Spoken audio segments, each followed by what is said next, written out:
Hello everybody, welcome one and all to the weekly Steelchair where there is no SmackDown review. You guys know this. It's a different type of stream tonight. Like I say, if anybody asks me about SmackDown, you're going to get told sling your hook. Because I didn't watch, and I'm kind of glad that I didn't watch. Hiya Fletch. This is simply...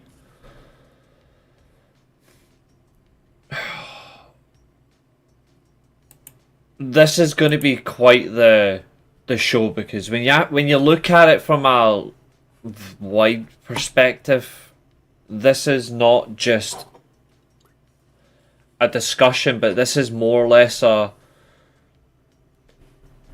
who can benefit from the situation, because this is not great. Now, naturally, I wish every single talent that was released last night, I wish them luck wherever they go. Hiya James, how are you? I wish all the talent that have been released best wishes wherever they go. I hate the fact they've got a 90 days no compete, but unfortunately it wouldn't be a weekly Steelshare show without at least a little joke. So I have one meme for you, and it's sadly part of the thumbnail, but here it is.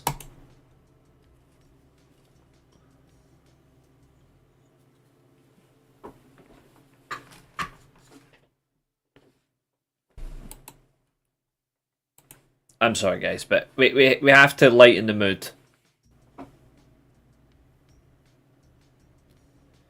I don't think it's going to be all TNA. I think you need to be careful with that. I think there's a lot more to it than just TNA. There's AEW still as well. You've got Japan.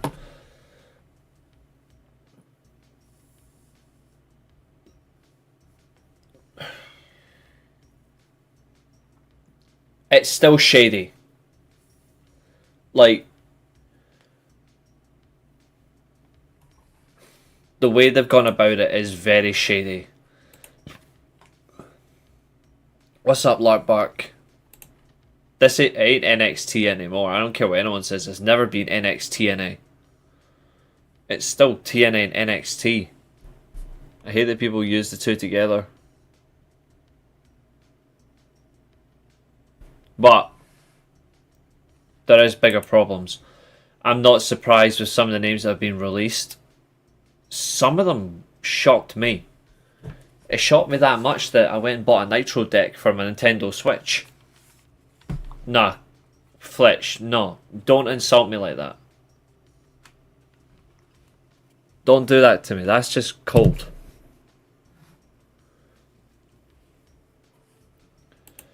Dakota and Shayna were two of the names that surprised me. The other one was Gigi Dolan. But like I say, there's a lot of questions. There's a lot of...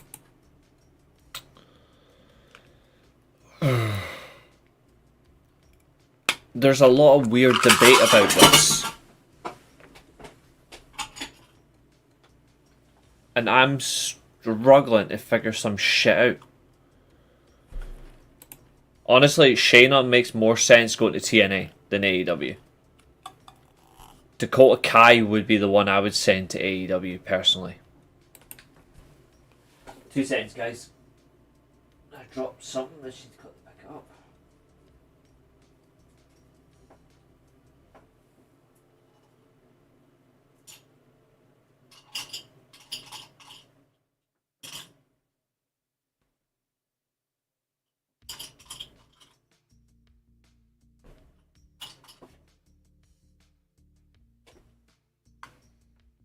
Hello, Maria. How are you?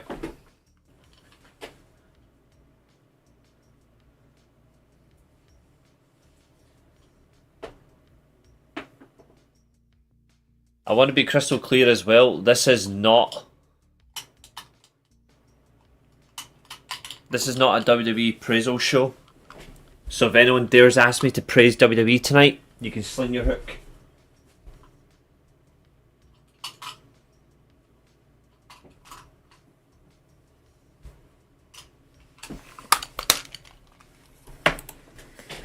There we go.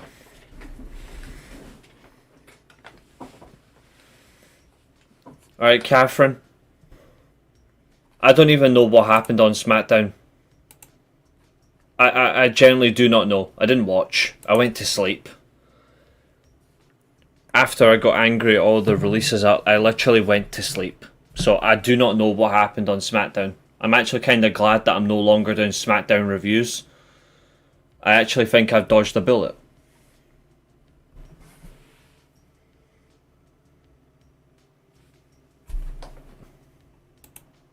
I didn't watch main event, so no, I didn't know.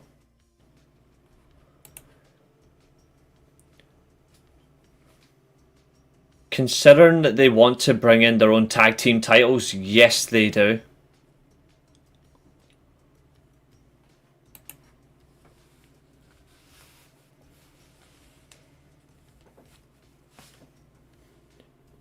I think reality though, I think for the time being, and I stand by this, AEW shouldn't be making any AEW shouldn't be making any signings for the foreseeable future. Like plain and simple, AEW shouldn't be making any signings.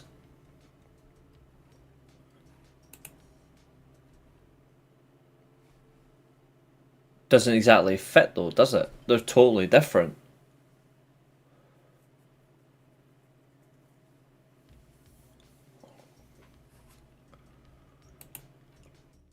I was quite surprised that I know obviously the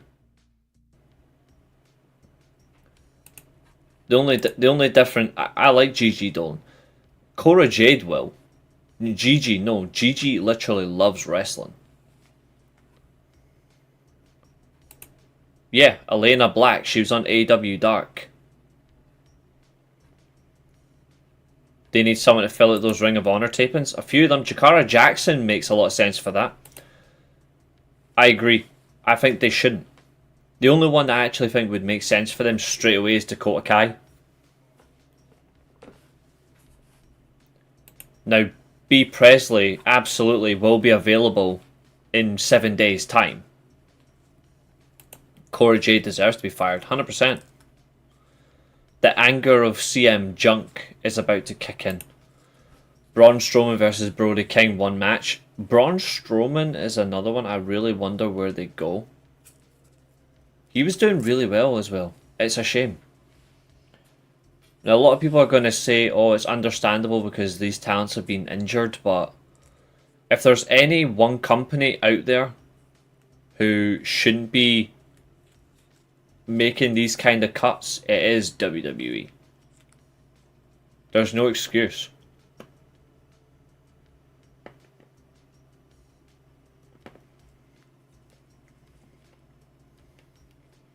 Dakota Kai is injury prone, but she still does better matches than quite a lot of talent that AEW has. That's because of his knees.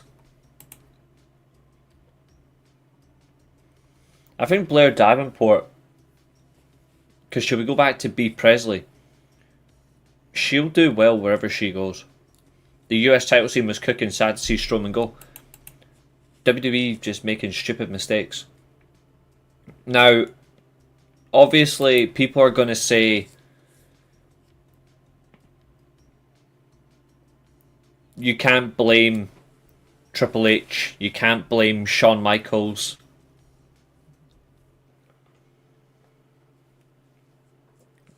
Technically, that's true.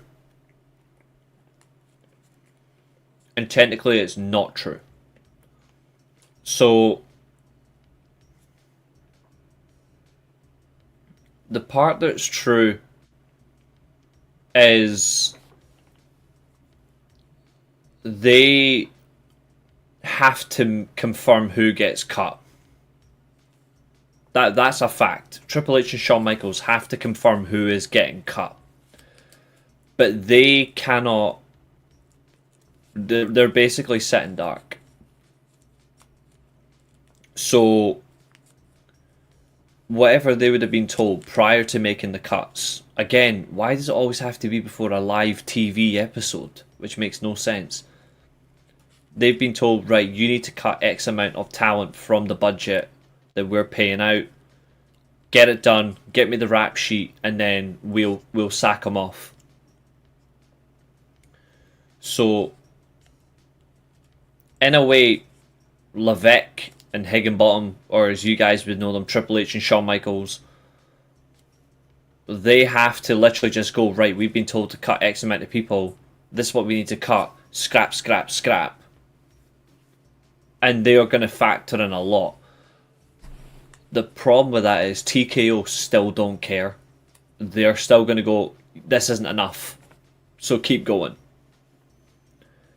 The worst part of it is, and this is a genuine fact, if you look at from all the talent released from the roster, 80% of that roster were women.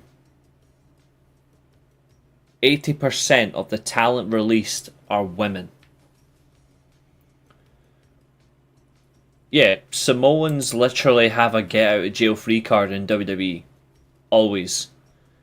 TKO are... Actually, evil might be a good concept to say about them. Katana, Dakota Kai, and Gigi are all better than B-Fab. I don't understand how B-Fab is still in a job.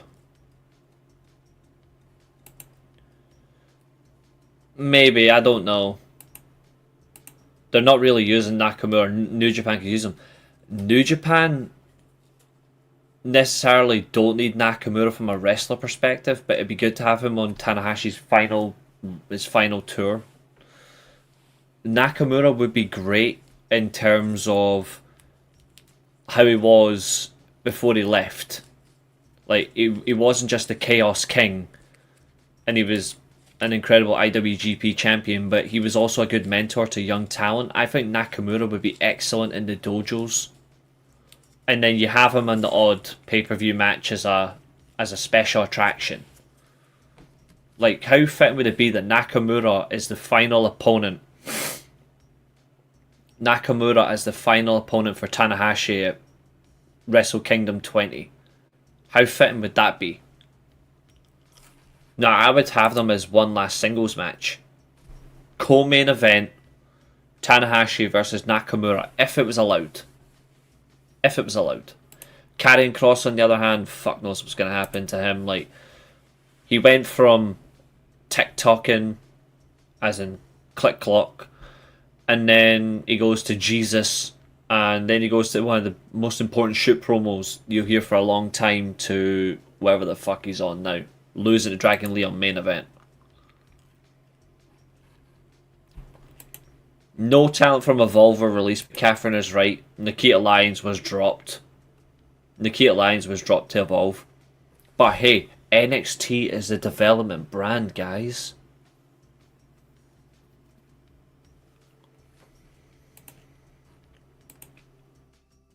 From a different perspective, Nakamura would be very useful to New Japan.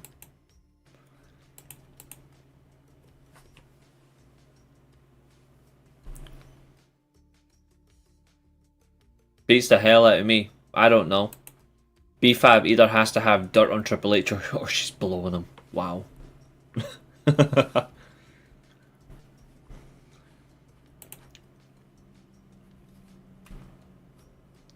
That is true. You know what's worse as well? It makes this particular comment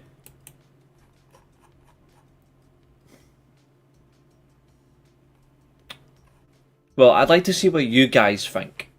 I want you guys to think for 2 seconds after I put this banner up, and I want you to tell me what word you're thinking of.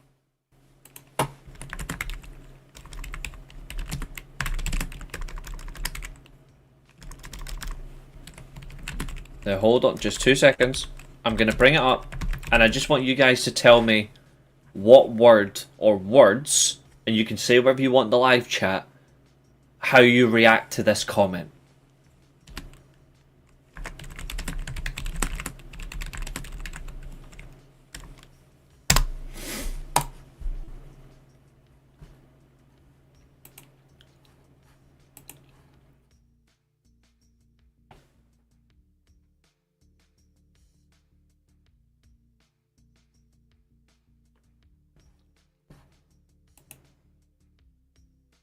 imagine buying tickets to any SmackDown this month and not even getting to see Cody, Seth, and Roman. Or even a decent CM Punk promo if he's advertised for a SmackDown. Wild. I did see one thing from SmackDown, by the way. No, I'm not using it in that sense, Fletch. I agree. Tony Khan does bench people. Tony Khan does bench people, and anyone who thinks he doesn't, you're delusional. But it's quite an odd coincidence that Nick Khan said these words on a podcast literally right before WrestleMania. And WrestleMania was, what, 3 weeks ago?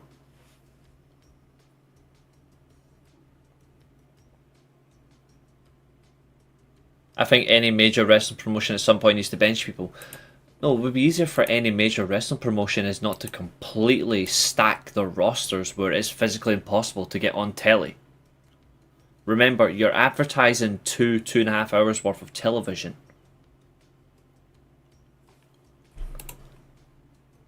Ugh. Shawn Michaels with the born again Christianship music, and then Triple H is probably hitting her with a sledgehammer. Oh god, oh god.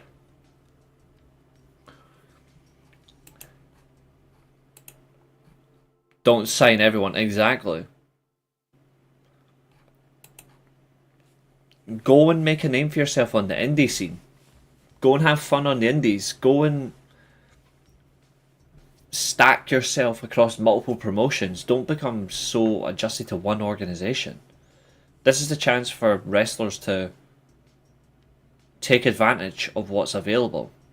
Either you go and sign with a TNA or an AEW, or you go to New Japan, or you go to Noah, or you just go, you know what, I'm just going to go pay by appearance and I'm just going to have matches.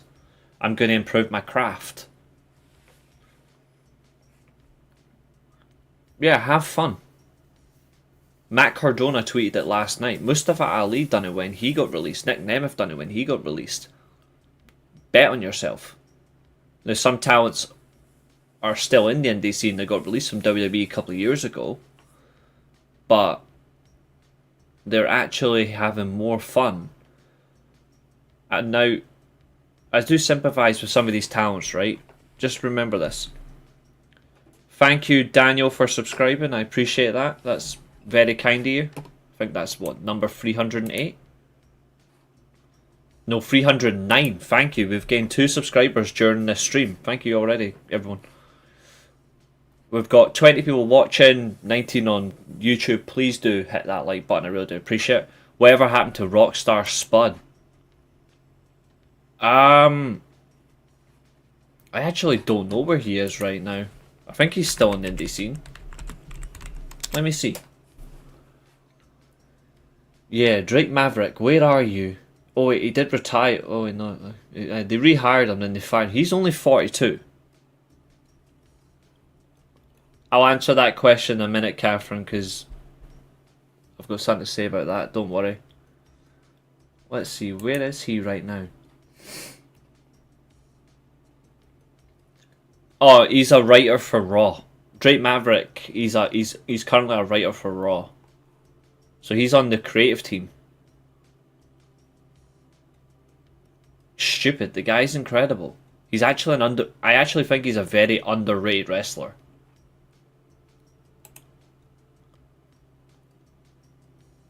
And he only started in 2001. Like, he made his debut in 2001. That says a lot.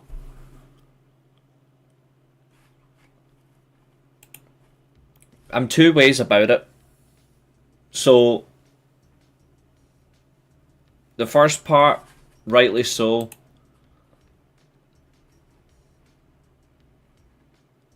I agree, Maria, he should have stayed in TNA and James, absolutely. My biggest thing about the whole thing, one, is it seems weird how the tweet came across from PW Insider, where they're saying that it's because of sponsors and partners that they're laying down the law a little bit to cut down on the blood. Now, TNA for years, even when they were on Spike, Destination America, Pop, their own website, when they were producing matches before they got on Spike, they were doing blood, but they weren't going crazy on blood. If you actually go back and watch TNA during their prime years, they have done blood exactly how I've always said blood should be in wrestling. You use it where it matters most because it has an effect. Because as good as blood is, blood has an impact where it hits hard. So I'm going to give you the perfect example where blood actually is at its best. And it was on... Where is it? This thumbnail.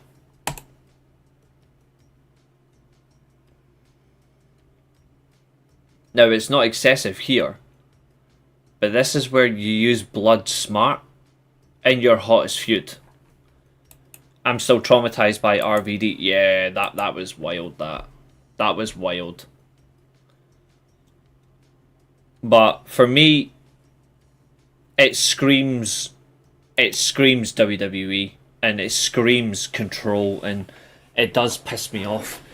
If TNA are going to get on a new TV deal, then I'm happy for them, because that's what matters to me. I want to see all the companies get good TV deals, but I also want to see them not just automatically limit themselves for the sake of it. I don't think that's right at all. I think that's honestly bullshit. So I won't stand for that at all, which really does annoy me in that sense. Eric, good to see you. Dang, Cora J just got her new implants. That's the TNA way, under Shawn Michaels, if you've noticed. If there's certain talent that they think is good enough, they'll go Steelchair, Steelchair, put through a table, suicide dive, chair, post-match attack. That person's injured, that person's under the knife. And I can give you so much evidence. Cora Jade, Kiana James, Tiffany Stratton. You know who they tried to do it to? Roxanne Perez. She said no, obviously. Thank God. I'm glad they're not doing it to Stephanie Vaquer, because that would ruin her. But that's literally what they do. We think you've got potential, so we want you to go under the knife. Charlotte Flair done it as well. She didn't need to. If you actually look, Charlotte Flair between 2015 and Charlotte in 2020... When did hers explode? Was it 2022? Like, no disrespect to her, but her implants did explode. Was it 2022? 2023? Something like that? Someone chat, just correct me. Because I'm not searching that on Google. I can't be arsed. But hers did, and they had to remove them.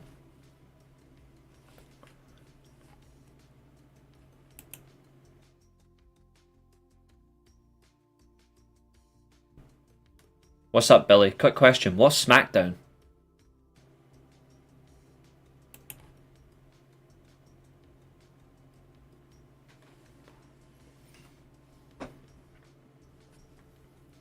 But yeah, so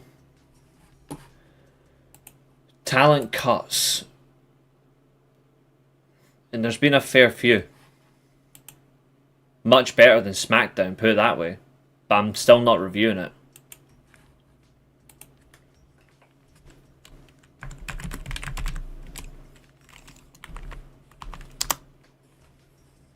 Let's see if we can get the full list of cut. Like, I want to get all the names so we can bring it up, and then we can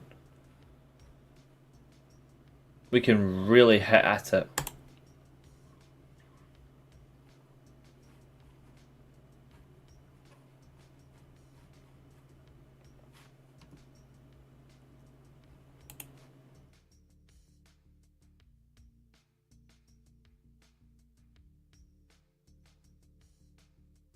To say not bothered is a bit harsh in my opinion, dude. But each to their own.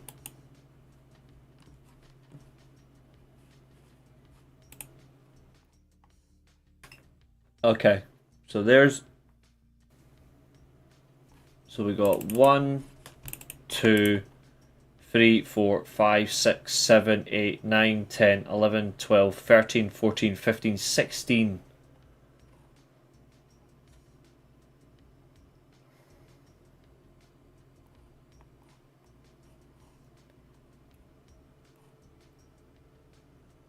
It still has no... So we got 16 names. And honestly, the worst part of it... Maria, exactly. That's a good bloody question. Gonna use the snipping tool, and I'm gonna bring it up as a separate image. Because I want to make it as easier as that. I can bring it up on the screen. We can do it this way. I'm not bored about Cora Jade, even though I used to be a fan of Cora Jade a long time ago. But the difference is I still sympathise about these talents because essentially they've lost their jobs for no bloody reason.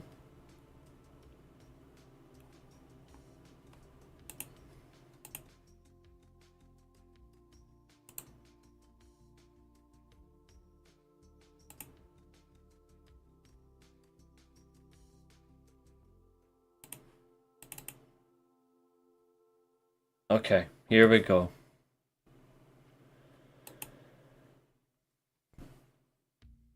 Let me know if you can see that, guys. Let me just turn this light on.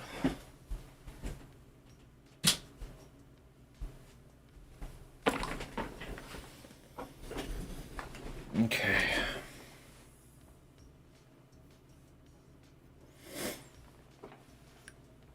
You're right though, Cora Jade definitely did have a good way through the roster. Wouldn't surprise me, by the way, if she actually had a go on CM Punk. I'm not joking by that, by the way. Thanks, James. So, the talent we've got, one down. So we've got Braun Strowman released, Cora Jade, Dakota Kai, Eddie Thorpe, Gigi Dolan, Jakara Jackson, Javier Bernal, Joe Coffey, Katana Chance, Caden Carter, the only legit tag team that WWE have for women, Keanu Carver, Mark Coffey, Oro Menza, Riley Osborne, Shayna Baszler, and Wolfgang. So they got rid of a tag team and they got rid of Gallus. Fuck you, you pricks. Baszler. Again, that one was ridiculous. Yeah, Gigi Dolan getting released by JC Jen being retained made no sense because Gigi Dolan had a stinker at Rebellion as well. Like, her stories have been shit, her promos aren't good enough, she's not good in the ring. She is lucky as hell. Whatever she's got to keep her job angers me. Gigi Dolan is one of the best they had. Quality that she has is unreal. And they still get rid of her. Moronic. It doesn't make any sense to me at all. But also, here's the funny thing. Just remember, if you're a WWE fan, how much they insult your intelligence by this. Two things.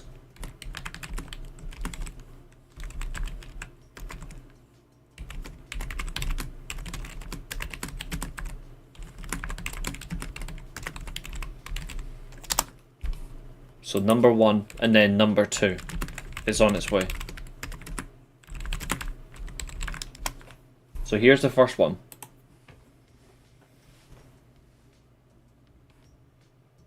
They're insulting your intelligence by having this in 7 days' time. This time next week. And also, remember, Money in the Bank is in 5 weeks. And they've not even done any build for it. And then after that, this.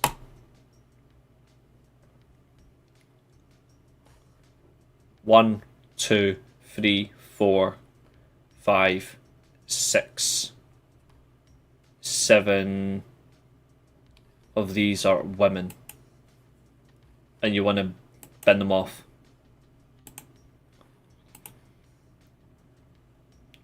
Exactly, James. Spot on, brother. Check out James's channel as well, guys, honestly.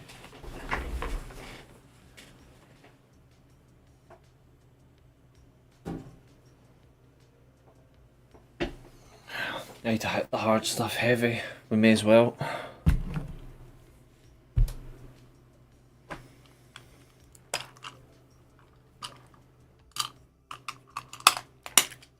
You know how I said that I'm not reviewing SmackDown for the foreseeable? I've got the same feeling towards Backlash. Like I'm honestly that level of thinking right now towards Backlash. Why bother?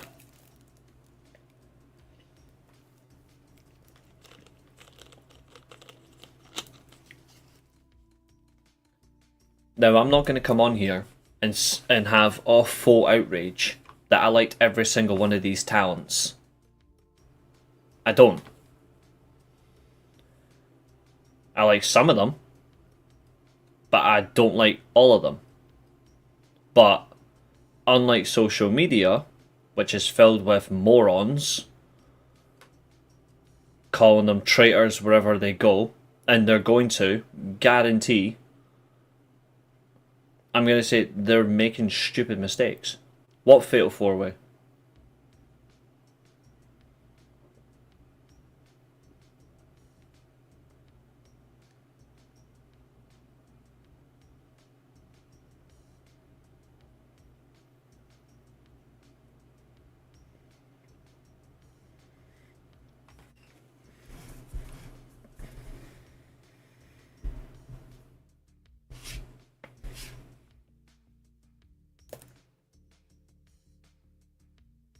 If any company making these kind of cuts at any point shouldn't be, it's WWE.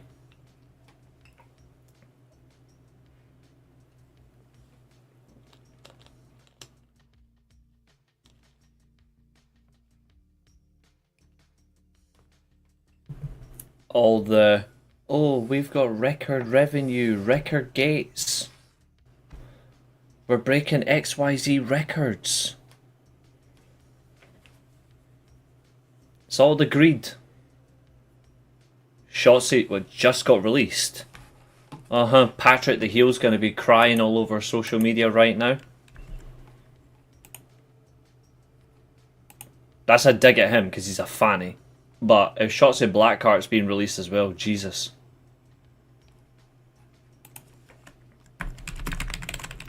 See if I can find any more.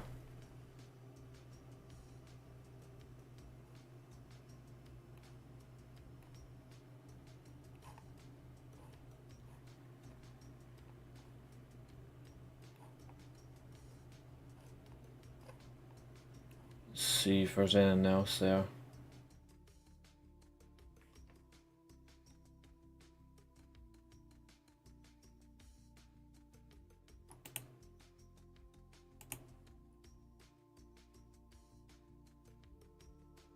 Yeah, Danny Palmer's also been released as well. I've got no idea who that is.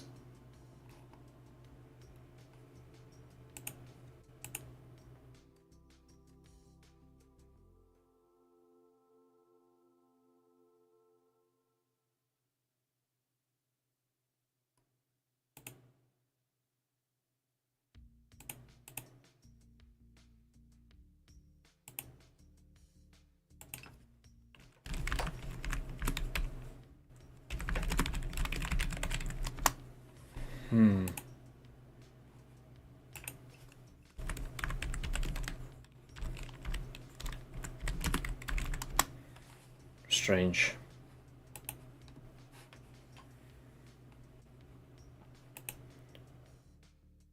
Probably, but they gave it to the wrong person. The IC title means fuck all now.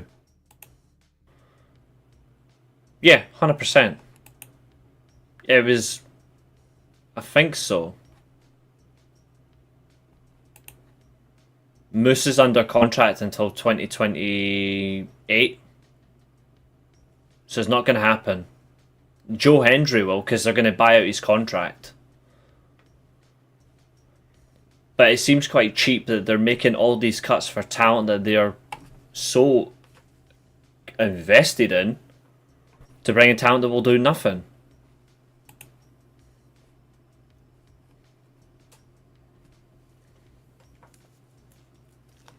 Especially when they're actually sending these worst thing as well with these talents is you're sending some of these talents to your other partners as they claim them to be. You're sending them to your partners representing your company, and then you still bin them.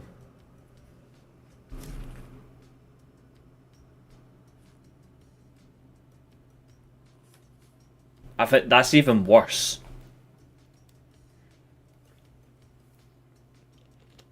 Oh, Joe Hendry, absolutely. But he'll do. I'm not kidding. Joe Hendry will do exactly what Jordan Grace. He'll do exactly what Jordan Grace did. He'll take a pay cut to go to WWE, even though they'll buy out his contract.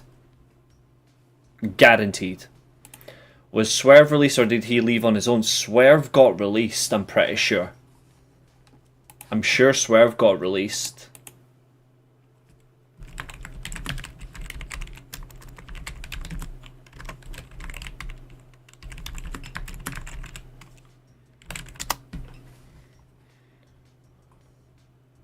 Yeah, him and the rest of Hit Row, except for B-Flat, they got released, yeah. Over a contract dispute between B-Fab and WWE. Absolute morons. To be fair, he made the right call anyway. Like, if you actually think about it, he's made the right call.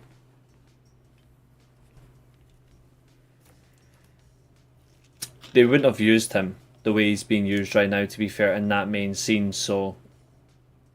Like I say, if you leave one company and you go elsewhere, bet on yourself.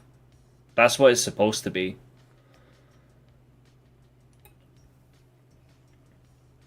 Now, who's going to thrive? Who's not going to thrive?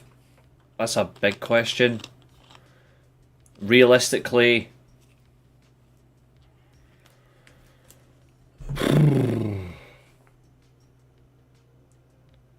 Yeah, they really... like. B-Fab has nothing. She can't cut a promo. She's not got any interesting look. She can't wrestle. She looks like a gimp. And she brings nothing to the wrestling business. What? She brings nothing. Now, I feel really awkward here by one of these names on this list. Because I was really harsh. But I did say Jakara Jackson.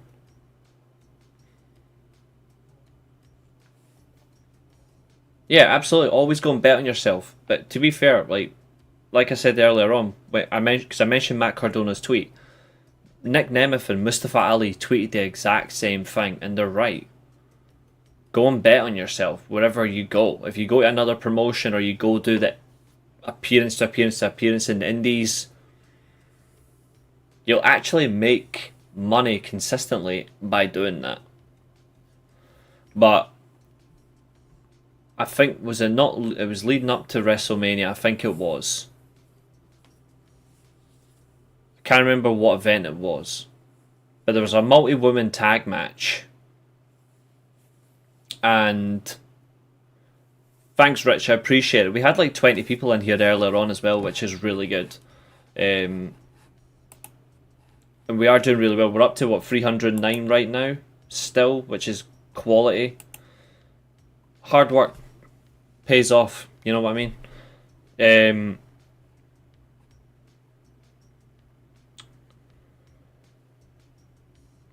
I said I said because I didn't rate them right, but now I feel kind of awkward because she's been released. But I said that Jakara Jackson would do much better working at Hooters. I said those words. I can't take them back, but I did say those words. But it feels awkward now that she's now been released. But NXT fans did rate her. Now, she did have an awkward botch at TNA Rebellion, which I did call on. I said it doesn't work what she did. She then gets released less than a week later, which is wild. Katana, Dakota, and Jackson should go to Stardom for a little while, then head to AEW. Dakota, no. Dakota should just go straight to AEW. Jackson should go to Ring of Honor. Katana, I can see Katana and Stardom. I wouldn't mind, actually. I think Caden Carter will go with her, though. They'll be a package, similar to the Iconics. They for me, seem like they're going to be a tag team regardless of where they go. And they should, because they're the only legit women's tag team in wrestling.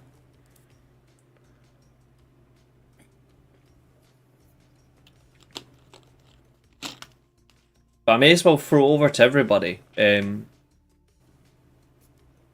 Whether you want to discuss this on here or you want to just do it from the live chat, but what does everybody think about the releases? And actually, I'm thinking, could I get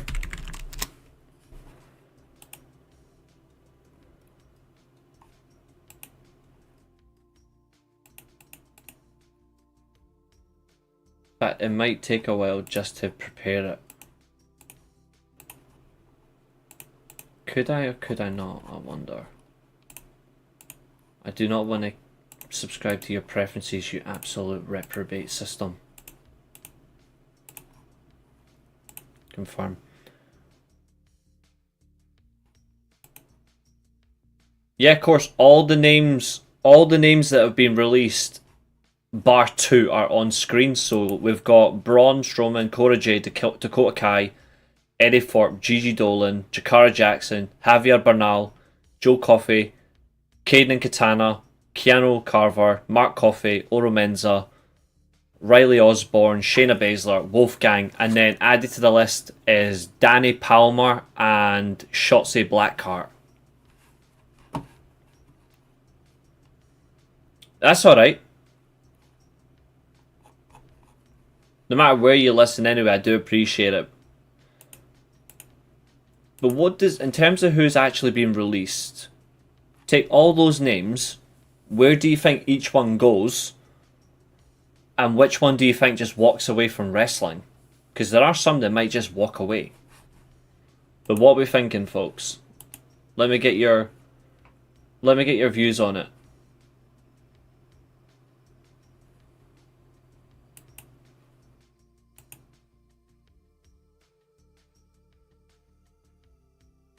The Braun one is wild. Like, that one is wild. Oh, I didn't realise the WWF wrestling account actually followed me back. Sweet. Lucky me. GGAW. Okay. I think she would do well in AEW or TNA. I think she's one of the few that can do it. Shayna Baszler to TNA, 100%. I think I would like that. Like, I think she would do well with Masha Slamovich. But if she walks away, understandable. Braun Strowman, I think his knees are packed in. I don't think she's going anywhere. In that sense. Again, it's another possibility. It felt like it was coming.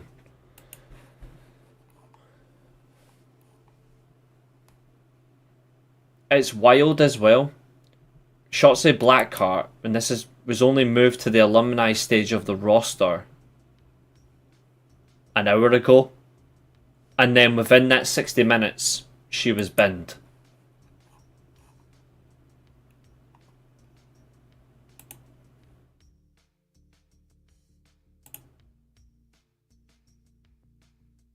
Cora Jade, if she goes anywhere near TNA again, I'll be annoyed.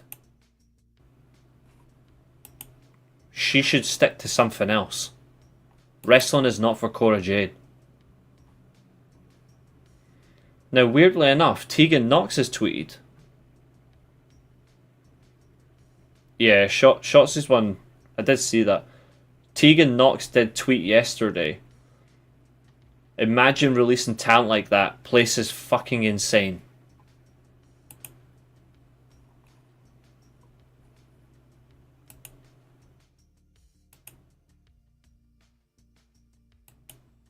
Madness.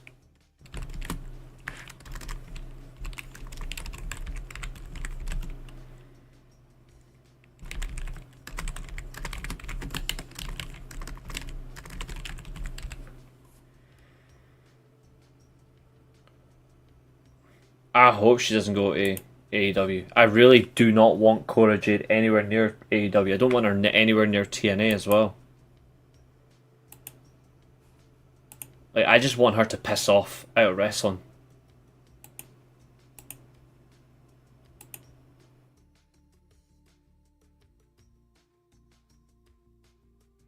Oh, great. Nikita Lyons was actually working the TNA tape and give me strength. Now we're sending Evolve talent to TNA? Fuck off. Alright, there's actually Shotzi's... Okay, hold on. This is what Shotzi actually posted. 2 seconds. Now, gents, please behave. So, she stated, and I quote... Oh, fucking behave. There we go. I am more than grateful for the wild ride. Can't wait to see where this crazy journey takes me next. I hope to make all my believers proud. Patrick the Heel has probably got this picture saved in his bookmarks.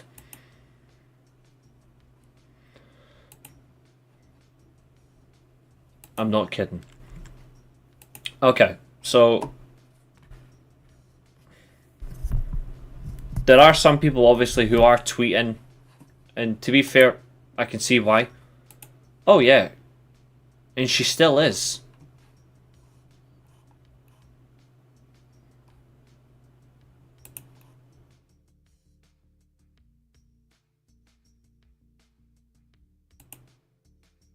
Like, she really epitomizes the words getting around. In the worst manner.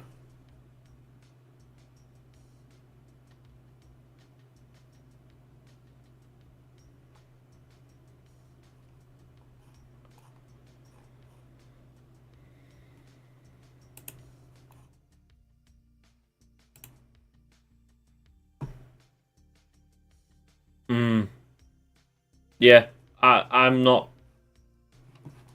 In every shape or form, I'm not denying it at all.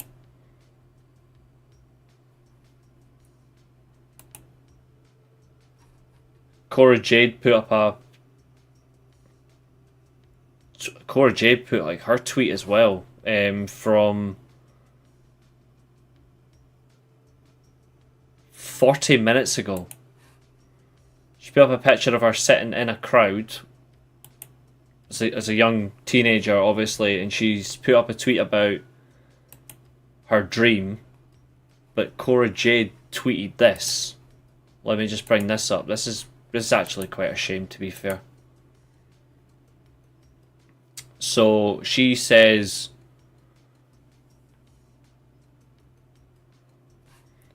you might not see this well, so I'll try and zoom in just a little bit.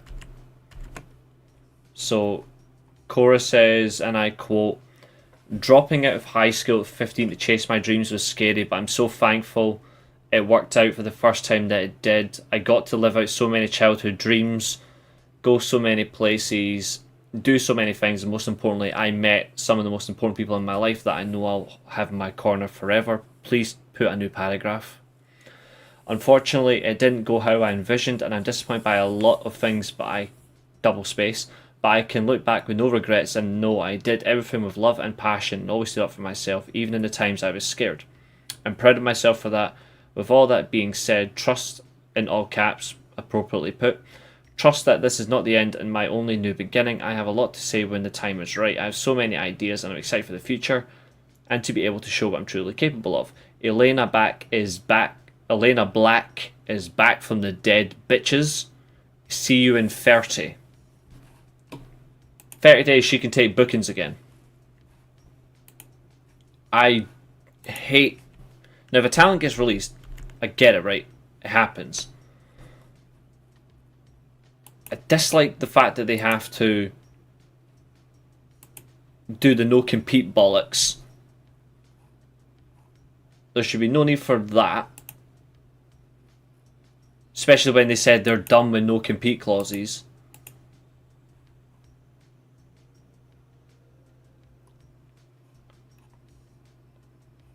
But what actually might happen for her now, and because it's been a long time, we might see Cora Jade working the likes of GCW again as well, where she was on the extreme side of wrestling, and she did, to be fair, do that rather well, but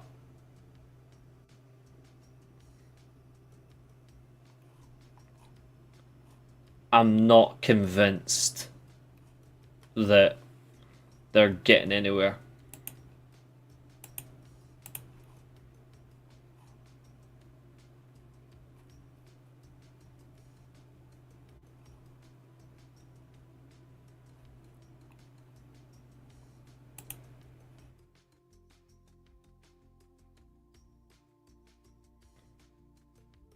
They're saying Cora might make a move to... Okay.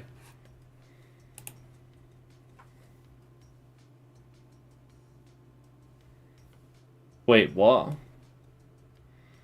Did Cora Jade tweet this? Someone... I haven't seen this, but this is weird. Did Cora Jade seriously tweet this 2 months ago?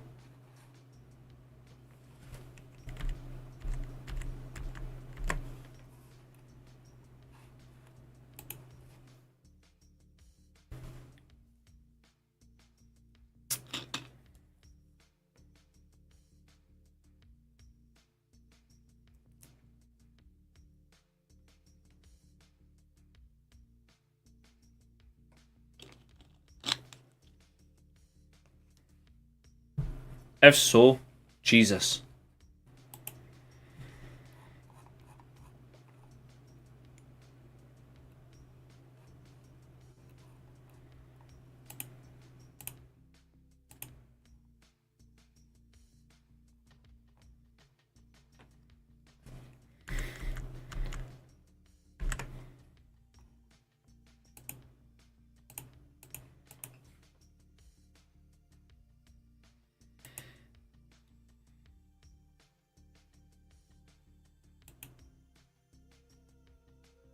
Charlotte is still a major problem, but I've never once disagreed on Becky. I don't know why you would... I don't know why you're using Told Me as a flex. Becky Lynch has always been a problem to me. I've told you that for ages.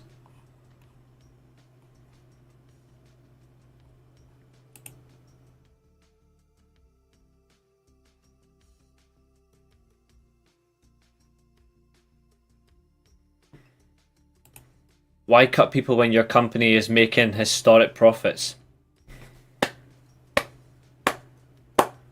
Exactly. Now, remember earlier on when I said TKO are definitely a problem, but the likes of Triple H, Shawn Michaels still have some sort of input, maybe not all of it? Take it from this.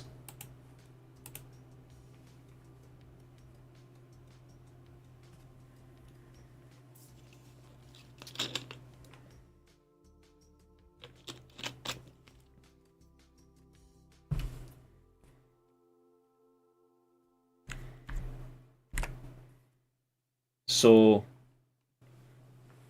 you'll have known him from Wrestle Purists, or now and again crazy tweets, but Ebu, he's been a sound bloke to me in the past before, so I've got no issue with him. But he says Triple H is the final say on any roster personnel decisions. That is correct. Most non-injured wrestlers that are benched from the TV that he booked are candidates to get cut whenever he's told it's time to shed roster salary. The priority is that their books and profit margins look good to shareholders after each quarter, which is why, to juice up numbers, they shed contracts. Figuring out the when on these matters is Ari and Nick. Figuring out who goes to Paul Levesque. I don't know who used to hear this, but you have to be impressively naive to believe otherwise. The actual WWE product, roster, talent acquisitions and business transactions with other promotions is Triple H's domain. He is head of creative, by the way. Remember that. This was always going to be the end result of an influx of WWE ID talent trickling in through the system, on the cheap, and other avenues of acquiring talent. Especially when the base salary for main roster talent increased to $350,000 a year. The people that scapegoat TKO solely and pretend Triple H has nothing to do with it, without when being mad at releases, needs to get real. Ari and Manuel is likely unable to name more than 15 to 20 people in the entire roster. How do so many people not have any clue how this works? Now, he isn't wrong. Let's have a look and see what some of the comments are saying. Yep.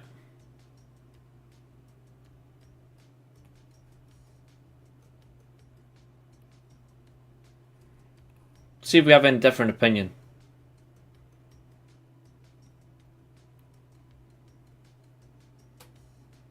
That's actually quite a funny one.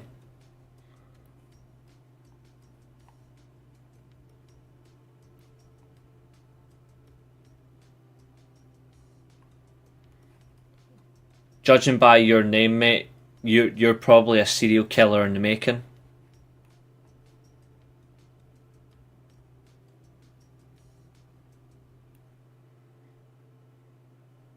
Yep.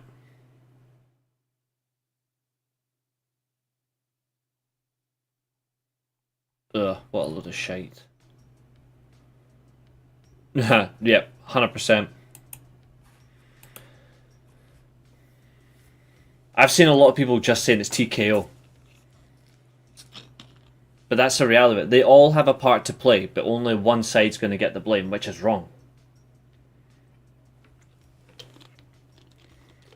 The way it comes about, and this is what I don't like, and this is why I've always hated a decision like this, and to be honest, I've seen it a lot myself in my own work, people getting layoffs. The part that I don't like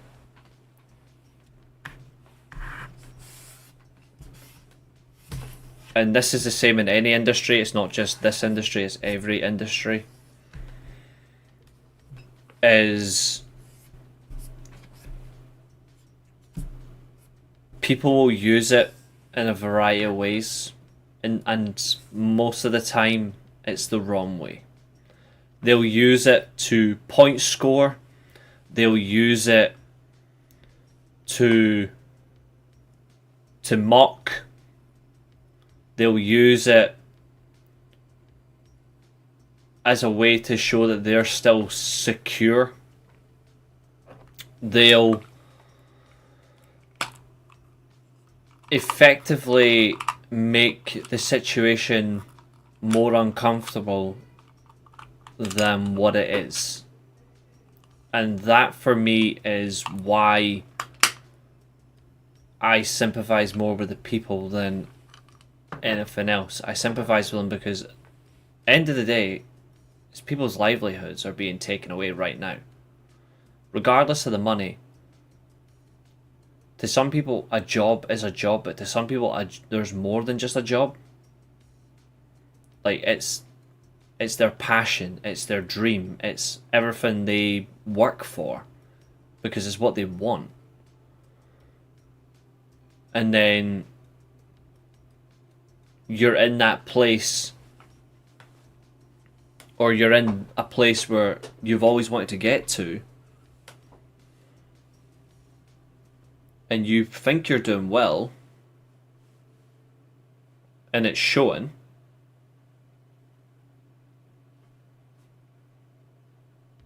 and it gets ripped away from you. which is cold. Let's be real. Like, if it's just people being fired because they're assholes, no sympathy. But if you're literally just like, oh, we have to do this, so by the end of the week or whatever, you're gone. Or at the minute's notice, by the way, that's you, you're away. That's cold. And that's something I don't like. I don't like how people use it for this. What's up, guy?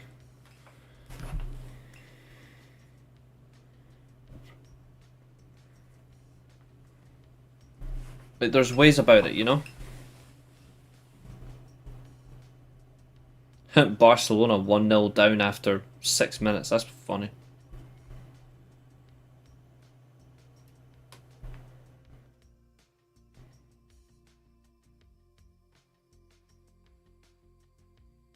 But 100%, it is business, and business decisions are always going to happen. But I suppose we need to just ask them more follow-up question that really right now is far more important, and it kind of ties into something that Billy did say in the chat not too long ago. What's next? In fact,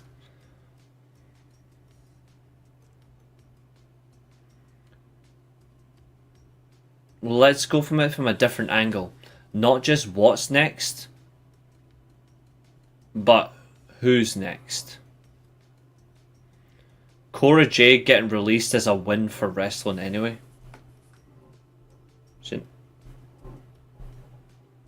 Again, I feel sorry for people losing their job. I just don't like Cora Jade. She's an absolute rat.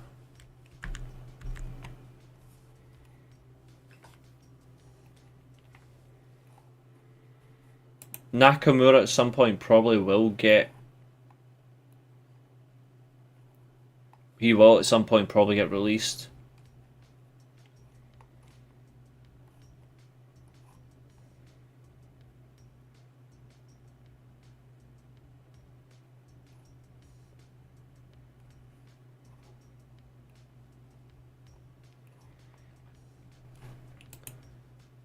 Jakar Jackson literally put a black profile picture on her Twitter, which is wild.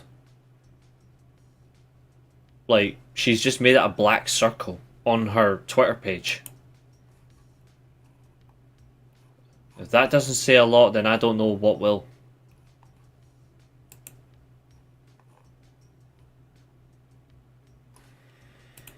Karrion Kross promo couldn't be more spot on right now though. If he gets released, I'm not watching it for a while. You know what? Last night we broadcasted a few promos on the screen. See, just for you, Billy. We're gonna play it in full. I can see Nakamura being released too. Me too. I'm gonna turn off the music just for a minute. We're actually gonna play the full clip. Right here, right now.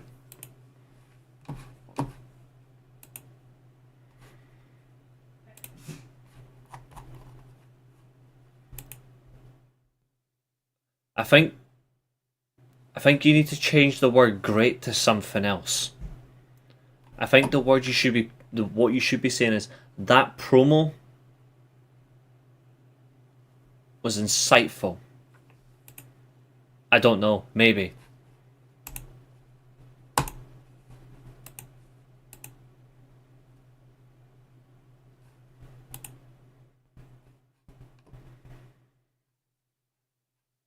Let's talk about how awesome it is that Logan Paul just won. And let's talk about, Sam, let's talk about what Logan Paul represents. The shortcut. Feels so good to be here. Feels so good to be in the business. Thinking about all of the funerals that I wasn't able to attend for the last 11 years in this business, all of the holidays I missed. You know, I could have just started a YouTube channel, could have just jumped in there with AJ Styles.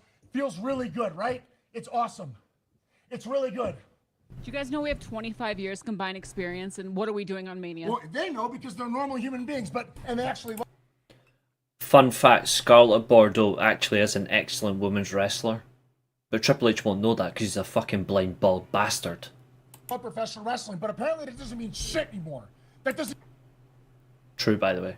mean shit. All I asked Alan to do was for once to not think about just himself. Think about everybody in the back and think about the professional wrestling fans. That's all I wanted him to do. Sometimes to do the right thing, you have to do the wrong thing. But he's a narcissist and he had to do it his way. Hey, Alan, how many more WrestleManias do you have in your system? Probably, I don't know, one. Maybe this is the last one. And you just pissed that away. For what? For what? For your way? Thanks a lot, bud. I really appreciate it. You want to know what the best advice I ever got? It was from Bill Goldberg.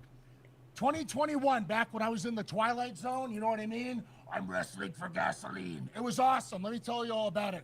Bill goes, hey, Cross, you know what? You remind me a lot of me. I go, I think we have different styles, Bill, but I really appreciate that. Do you have any advice for me? He goes, you know what? You just got to be a good soldier. A good soldier is what he said. So I decided to be a good soldier. You know what happened? They released me. And then I come back. You know what being a good soldier gets you, everybody here? Just so in case you're wondering, you want the back scoop here. Being a good soldier gets your times cut. Being a good soldier means that people come up to you and say, hey, you got any great ideas? Yeah, here it is from Scarlett. No. That's a little too great. We're looking just for good ideas. That's for those guys over there. That's what being a good soldier is, okay? Being a good soldier is coming to your hometown where you cut your teeth when we got started and not being on the card. It's all about viral moments now. That's what it's all about, viral moments. Well, Guy, everybody's been telling me that I got to become undeniable. And as soon as it happens, they ignore it and they shut it down. I never asked to wrestle Randy. I never asked. That happened organically, and you ignored it for a viral moment. And good on Joe. Nothing against him. But you ignored it. And the crowd told you exactly how they felt about me on SmackDown when I was eliminated. And you ignored it. Become undeniable. My ass. My ass. You want a viral moment? On behalf of all of the true fans of professional wrestling, Guy with the suit and tie in the truck, go fuck yourself. That's from Killer Cross. No.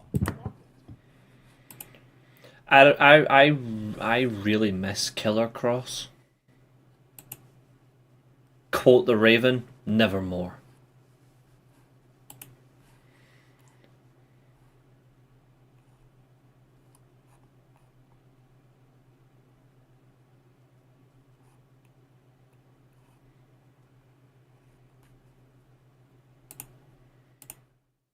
But here's the funny thing. This is what people need to remember.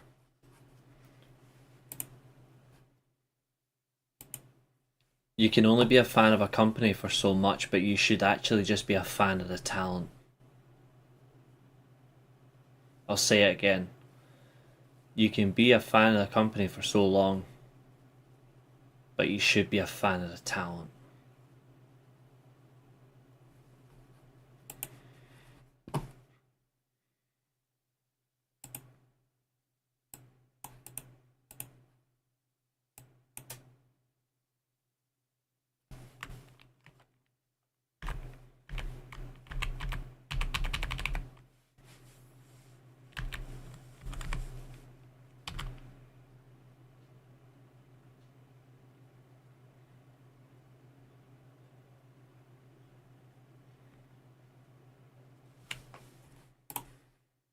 I've got the stream beside me on the other monitor. I just wanted to rewind it and listen to myself.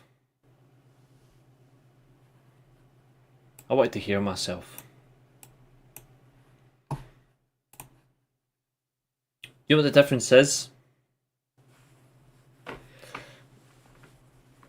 See, even though they're cutthroat, they're not as brutal as WWE. And this is the strange part.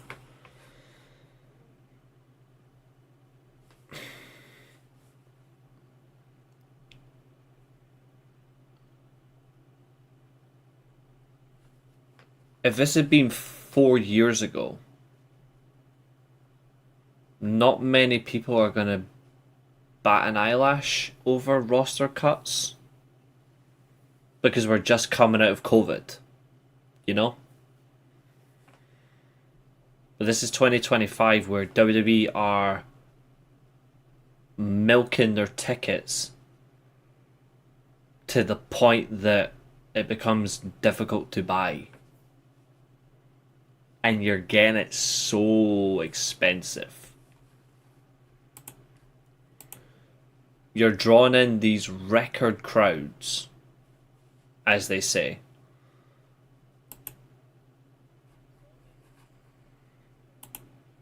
You're making all this money, including what you're getting from the Netflix deal.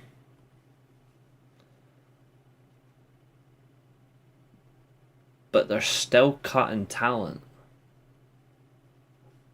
You've got Raw, SmackDown, NXT, NXT Level Up, Evolve, LFG. You've got behind the scenes roles like agents, writers, all sorts.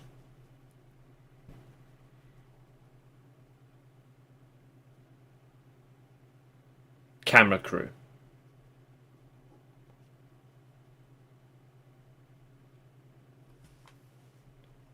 And you're still binning them that heavy. Here's another thing as well. They got rid of one of their lead creative writers this week as well.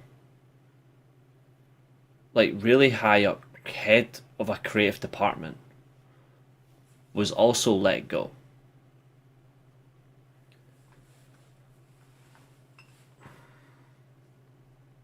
It's manic, and I'm already saying this, by the way. Like, I'm expecting at some point, probably within the next 6 months, I'm expecting some sort of AEW cut. I am. But what I really want to see from them all is the way they do it. Do it with a little bit of class.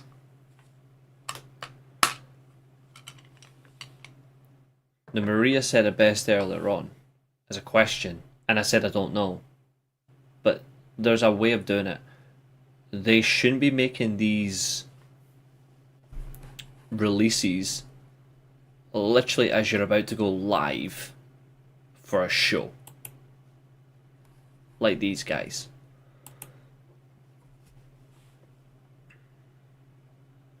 They've actually... Some of these guys, by the way, and women, were in stories already. Like, they were in ongoing programs on their weekly TV show that they're assigned to.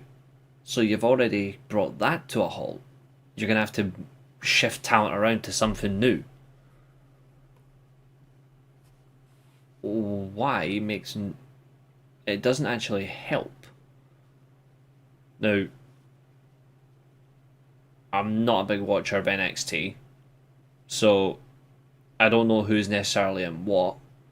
But some of these talents, obviously, I've seen at TNA recently because they've been involved. So I know they're in little bits of programs. But the main sense of it, they're still in a program and you cut them. So now you have to find someone else to fill the role and it's not going to be as effective. Yeah, Braun Strowman, for example, was in a program in the US title scene and it was helping improve that division. Who are you going to put in that role? I don't think there is anybody there. So I ask the question again. What's next?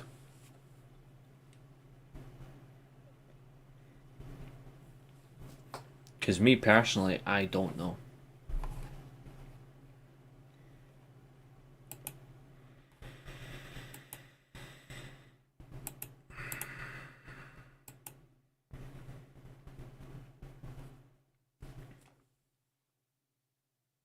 I'm going to actually have one last look and see if there's any more releases confirmed. I'm just going to have a look.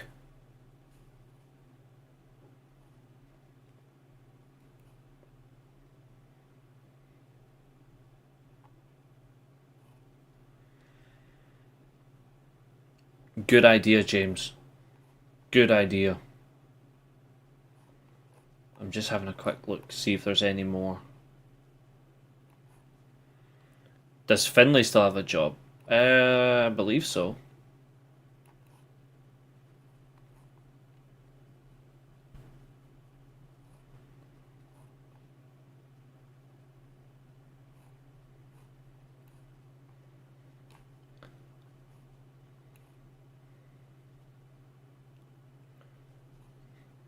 Someone did put this tweet up last night, which I found very interesting.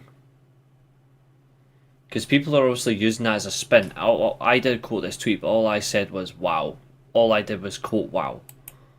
But this was also a tweet which I love to just see what people think, because I find it a bit crazy.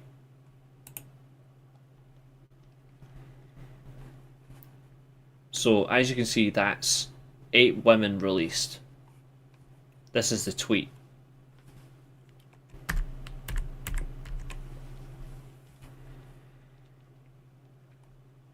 Again, this is not point scoring. This is not trying to make any issue. It just seems quite bizarre that this is a particular tweet that someone has used and they've all been released. It's weird that someone is using that as a tweet. I don't think it's got anything to do with it, but it's wild that someone has done. For me, orientation has nothing to do with it. I think it's very unlucky. Oh, Jesus Christ, Vince is actually trending right now. Let's have a look.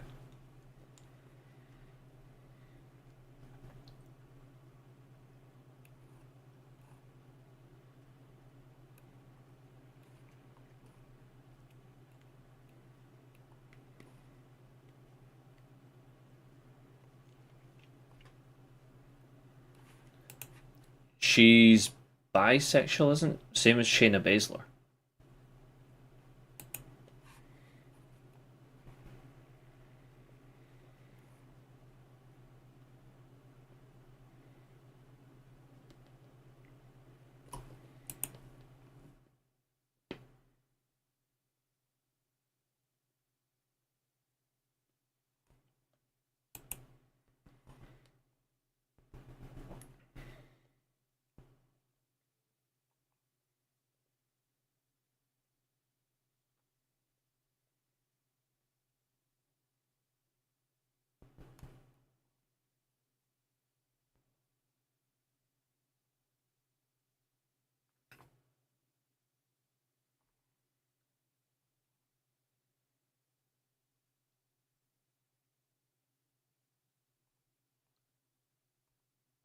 Okay.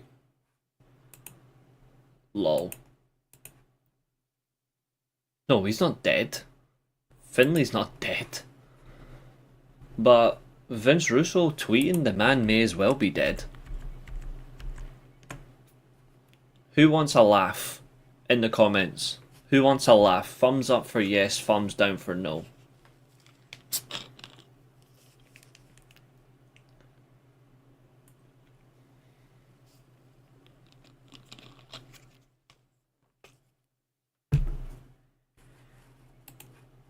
Exactly. Exactly. Spot on, Craig. Alright, here's a laugh. This comes directly from Vince Russo, and he tweeted this nearly 5 hours ago. So get ready for a laugh. Now, we follow each other on Twitter, but this is where it gets really funny. So Vince Russo tweeted, and I quote,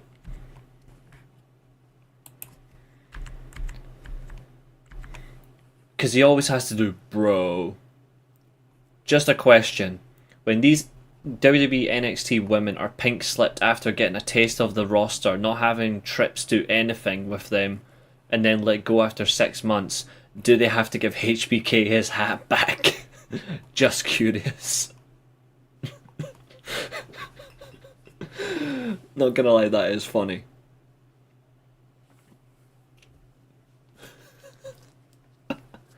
That is funny, not gonna lie.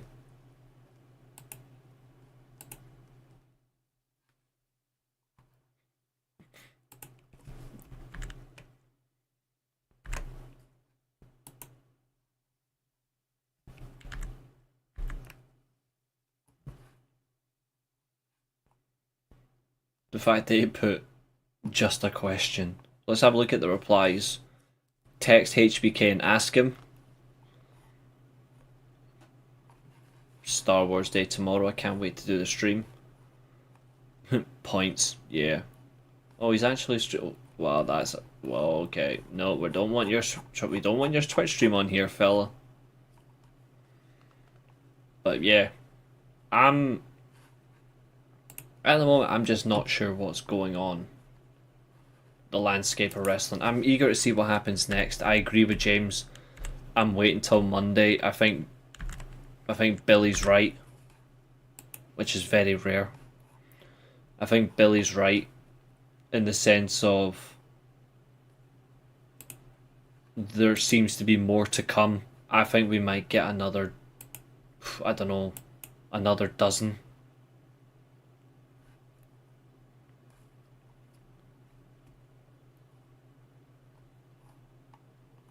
Could we see another dozen releases? I think it's certainly possible. Who that's going to be, on the other hand, I got no idea.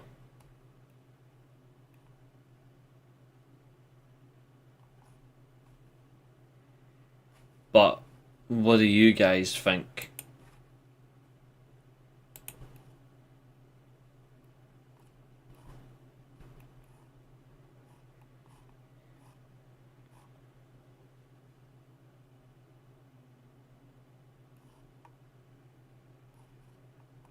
I'm not sure. I'm eager to see. I'm still looking through all the accounts on Twitter, see if I can find any more releases, but there isn't any more at the moment that I can see. Can't see any more.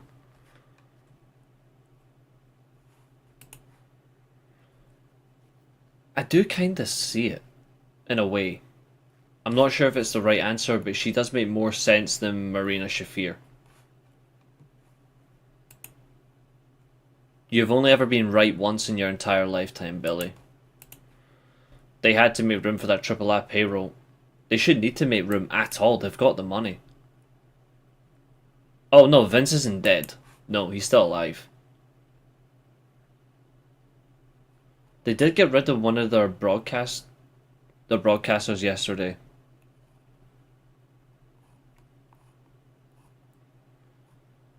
I don't know what Matt's doing these days. I haven't spoken to him in a while.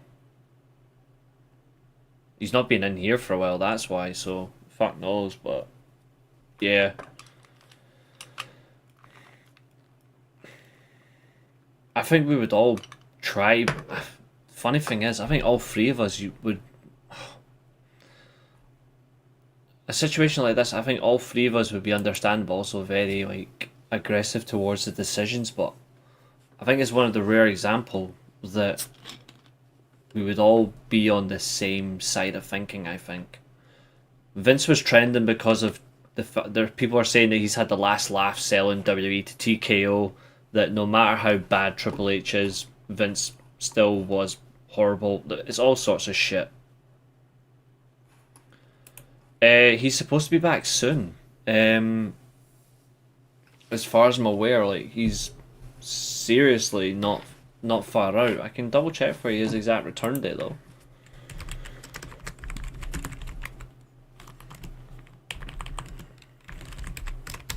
Injury update, Juice Robinson.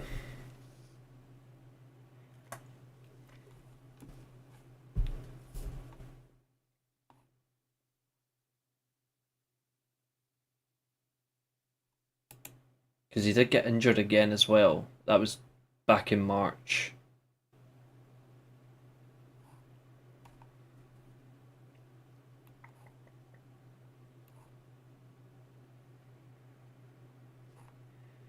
From what I can see, they're looking to have him back by the summer.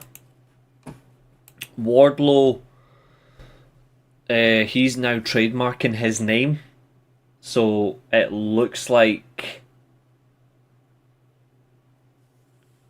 in the sense that Wardlow is soon going to get released. I think Wardlow's going to be one of the AEW chops, and honestly, I think it's at that point now where I think it has to happen.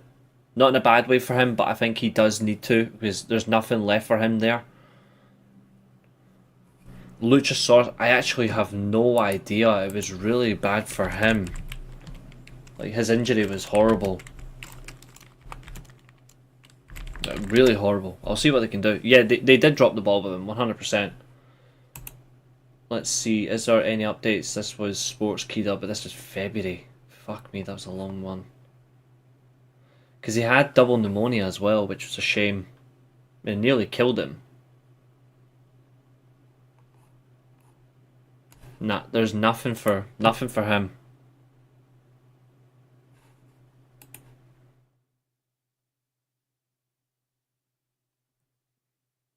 I want it to be permanent though. There's massive difference. I want it to be permanent. Alright, Nick, how's it going? Oh, you're live for Collision. Nice. AC New Jersey, yeah? Quality. Do you think Vince will come back if that happens? Things would be fun. No, Vince is done.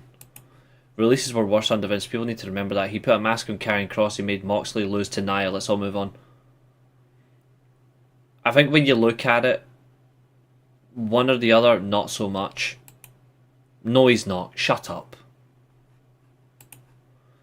I read that Lucha was back in the gym, but no time when he could be in the ring.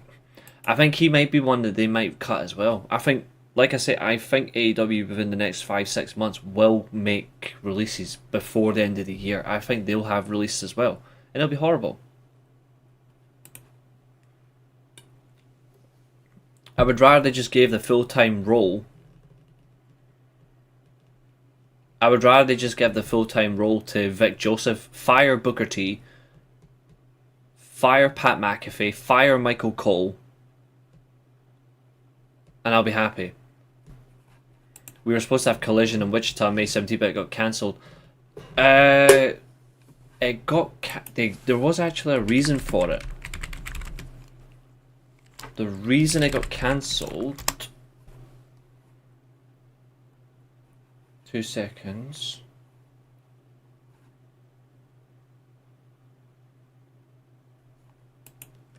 It was this part right here. Hold on. They cancelled it because I can't remember why they done it. I did see it though.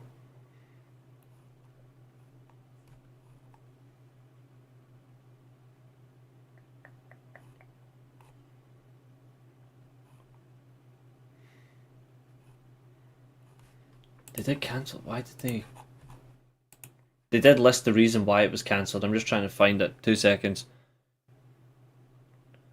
I don't mind that Joe Tessitore, but I think they can do better, if I'm being honest. But he's not too bad. Like, he's not too bad.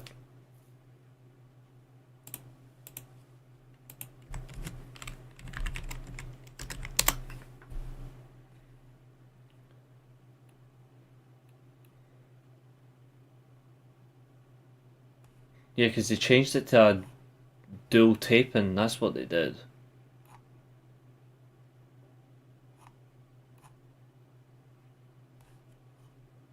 I know they done it, but now it's not there. Strange. They were, yeah. And they've been keeping theirs relatively consistent. I fucking would. I don't care.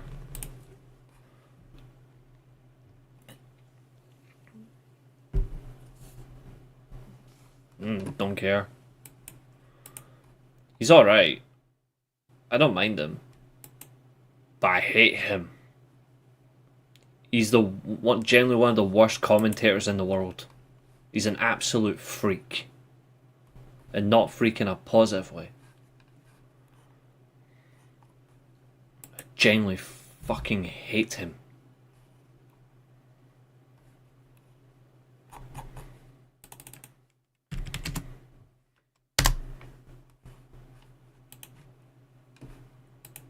Yeah, one of my mates has said the same thing because he wants to go to the show in Dublin and he's not happy about it. So yeah, he'll get priced out.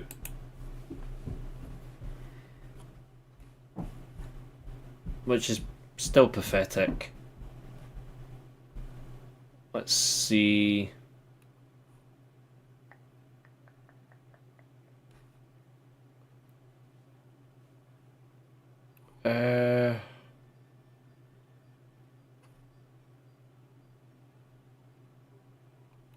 Nothing else really at the moment announced. There's another thing as well.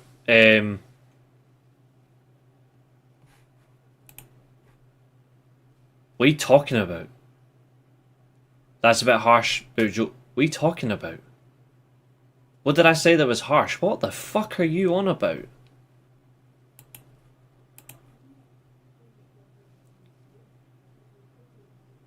Hotels in Dublin are minimum like 200 quid for that. Ah, fuck that.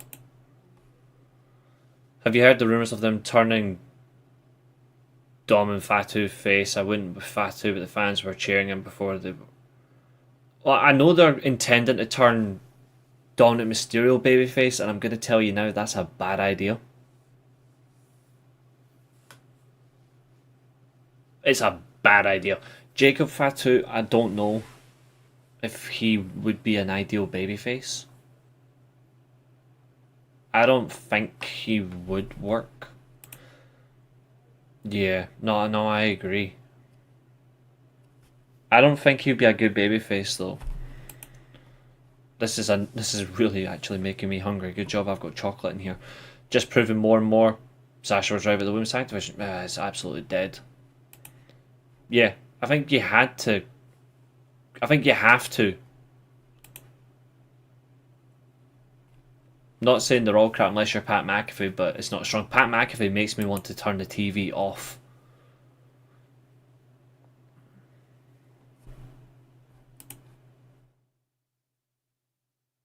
Yeah, I said I didn't because I don't know what's going on with him. I don't really pay attention to him.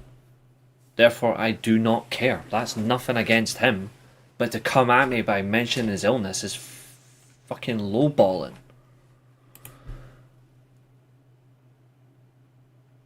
I doubt it. That would be... That would really be poor.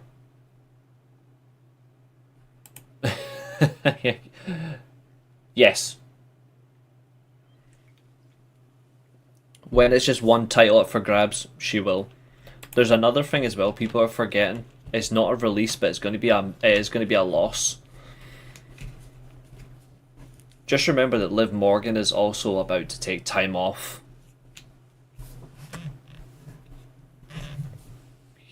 She's about to take time off for a film role in Japan. He is going to NXT, whereas Jeff Cobb is actually going to the main roster.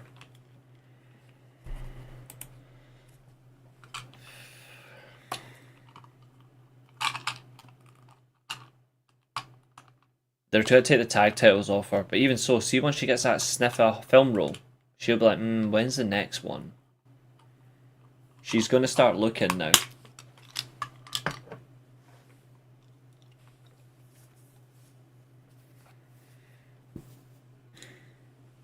Once you get the sniff of Dwayne Wood, which is Hollywood with Dwayne Johnson, which never really works well, you're gone. Roman will be next, then Liv. Well, we already know Cena's fucking off anyway, so that's a win.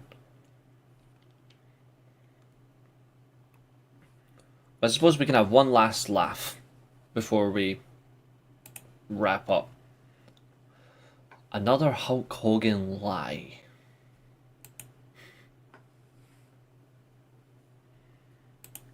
Suppose we can all laugh at Hulk Hogan again, the absolute moron that he is. Let me see if I can find it.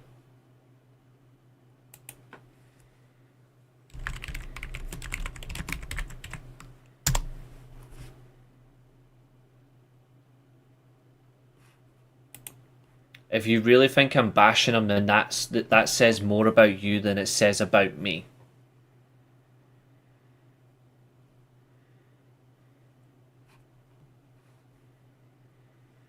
I think to use that to come at me in such a way is cheap and low.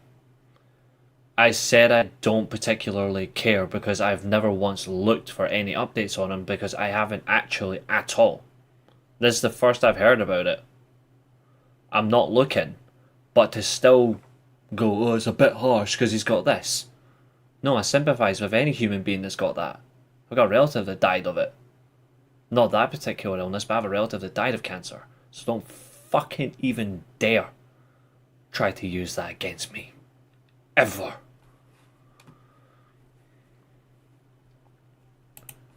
Oh yeah, and it's a funny one. So here's the lie.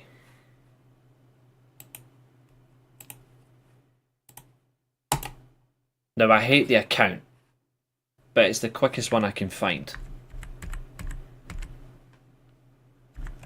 I hate that account. He's on my block list for a reason. Absolute prick.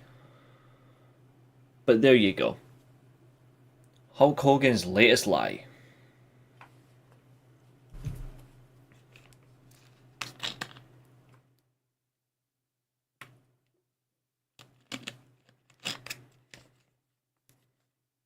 Yep, it's the Brock one.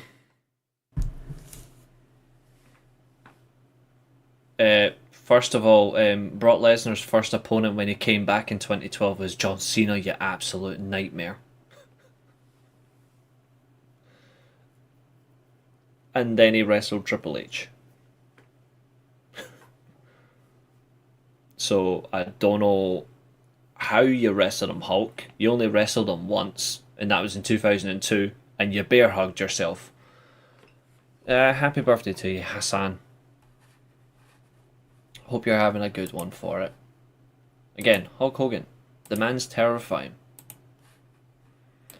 Name one or two wrestlers. I think Hogan has dementia. See, I got a relative that's now going through that, and it's scary. Bloody clown Hogan strikes again, literally. Anyway, what was this question? How does Hulk Hogan not have the longest nose in the world by now? Because Pinocchio is still firmly shoved up Hogan's rectum. Let's see. Question. Name one or two wrestlers you don't get their fame. I've got Joe Hendry, LA Knight. Just don't care for those two. Jey Uso. He's another one for me. Jey Uso. But I would say...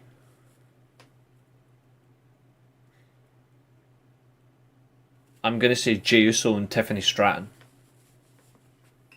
They don't make sense to me. Bisping was at SmackDown last night with Paul Felder. And said he hasn't watched since the Hogan and Savages, and Felder said, I wouldn't recommend mentioning Hogan if I were you. I mean, he's correct. Zelina's another good shout, Darius. What's up, fella? Zelina's another one.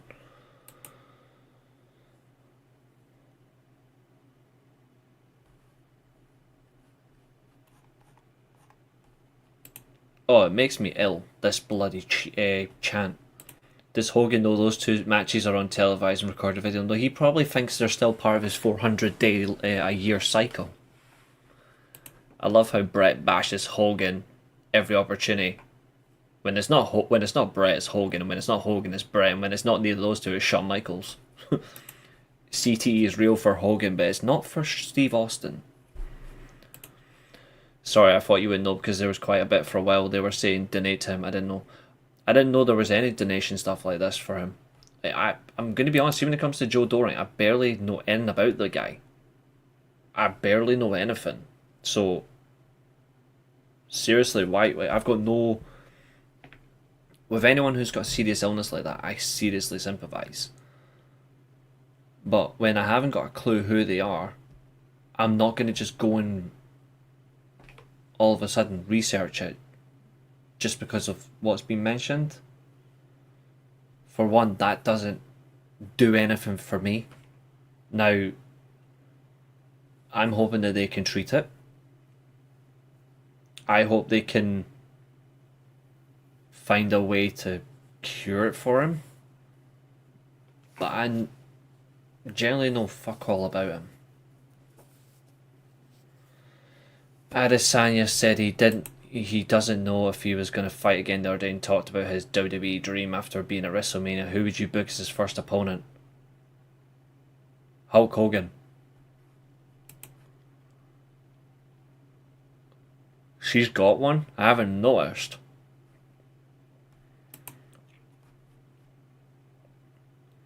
I'm trying to warm up to Lyra. I won't. She can't wrestle, and she's not a good promo. What is your guess? Bret Hart hates more, Hogan or Goldberg? Bret Hart would, for as much as he would love to hate Hogan more, he will always hate Goldberg more. Hogan cost Bret. He cost Bret, obviously. But Goldberg took more from him. It will always be Goldberg. You mentioned chocolate, so what are your top 5 chocolate bars?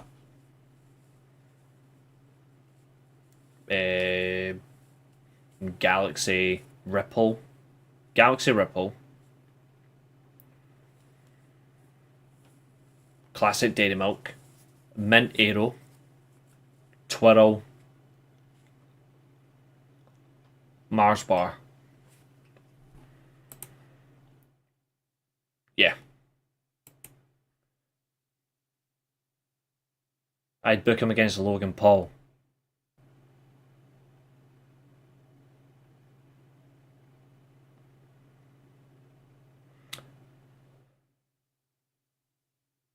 Okay. Okay. I absolutely wouldn't.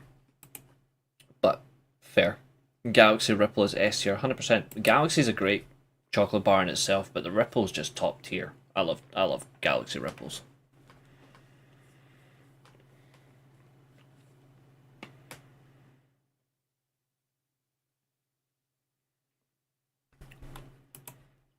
I'm sorry if I struck a nerve, I just thought you would know about it. I think if you had came about it like this, do you know anything about Joe Doring and his situation? I'd be like, no. And then I would ask, what is it? And then you could say, oh, by the way, he's got brain cancer. And I'd be like, oh, fuck, I'm sorry.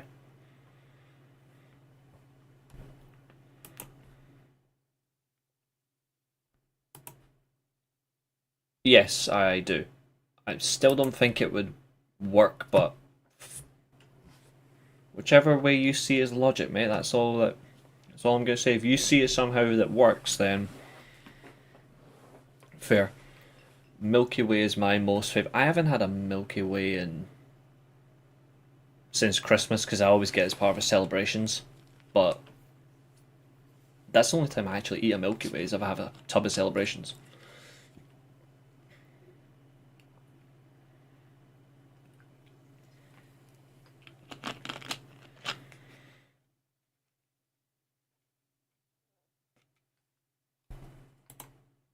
Yeah, exactly. This is exactly how I. This is exactly how I see it. I've always seen it like this. This is what I was gonna say. This is what I was gonna. When I said I didn't watch SmackDown, but I saw a few things. I did see this. I feel really bad for him in the circumstance. I don't particularly like Pretty Deadly. I think they're a really boring tag team. To me, anyway, in terms of what I like, they bore me. But I find it ridiculous that the referee didn't stop the count. They should have continued so they can get out of there. This was really unsafe. I have a real issue when it comes to this. So yeah, it just makes me real distasteful. You know, it makes me feel distasteful that the referee continued and just thought, you know what, fuck it. We're just gonna stop the count so we can carry on. No, you shouldn't. He's clearly concussed. Let him go and get help for fuck's sake. Just for deciding to kick him in the head, my real pick would be like someone like The Miz, who's a safe worker for his first match. Yeah, I actually think his first match should be someone that would do a little bit more, like Chad Gable. But I suppose Miz. I suppose. Yeah, they really look confused. I'm actually going to bring the clip back up because I don't like it, but I'm just for the sake of, if you haven't seen it, I suppose like if we really want to just look at it and diverse, then we may as well look again. I hope he is as well.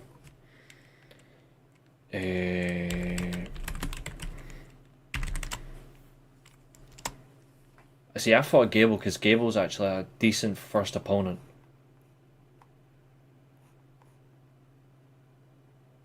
Also, I thought Nick Aldis's tweet yesterday was really poor taste.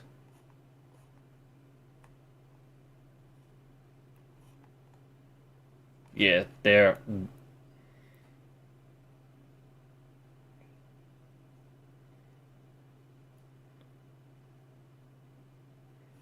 It's not that one, but there's another thing as well.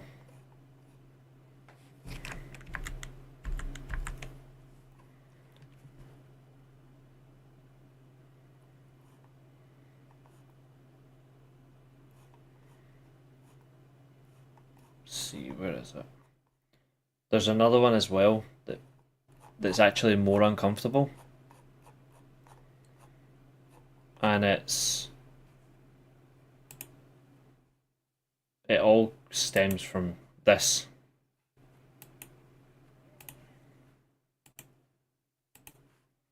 Last attacking Elton Prince for the win. And the kick out at the very last. Attacking Elton Prince for the win. And the kick out at the very last. Clearly the match is over, you dumb fuck.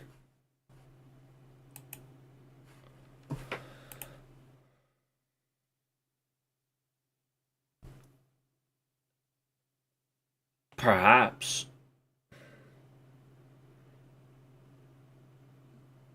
It just depends on what they're going to do with him. Like, realistically, you can have Adesanya on a full-time contract, let's be real. I think if you're going to have him in, it has to be like some sort of part-time special attraction. So I don't know if you can do Punk, but you could probably get a few others. Yeah, this was before it. Obviously I seen the kick, which was uncomfortable, but the match technically ended here, so... And they carried it on, because there's, oh well, kick out, we can erase it, but... That don't work for me, brother. So the referees made 2 mistakes in that match last night.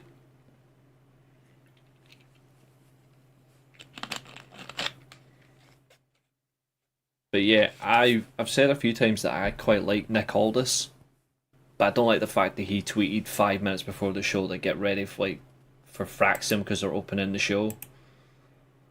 And then,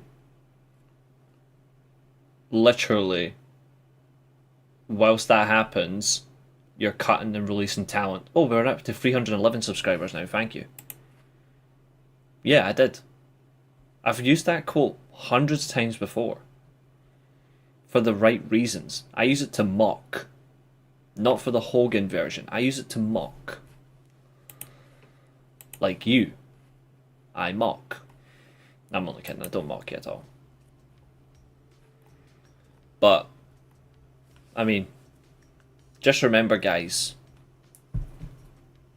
this is Billy winning a quiz. Sorry, trying to win a quiz.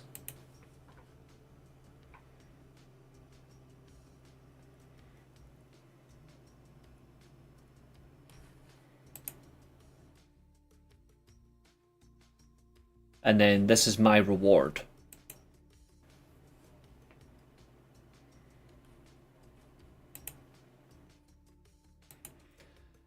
How about Fletcher's cut back? Yeah, that was rough. I've watched that back a few times as well. As far as I'm aware, he's fine, but in terms of like the cut itself, they are looking at it to make sure it doesn't get like infection. But as far as they're aware, they say he's okay. They say he's okay. Keen called false cheating because I was beating him. You were... I'm sorry, you were what? Oh god.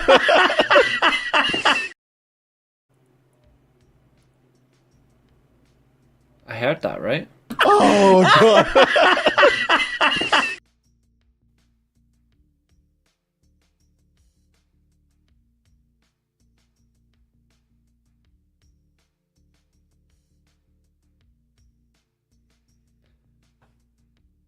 Whatever floats your boat, mate.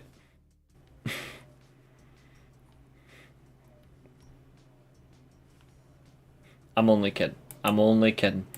But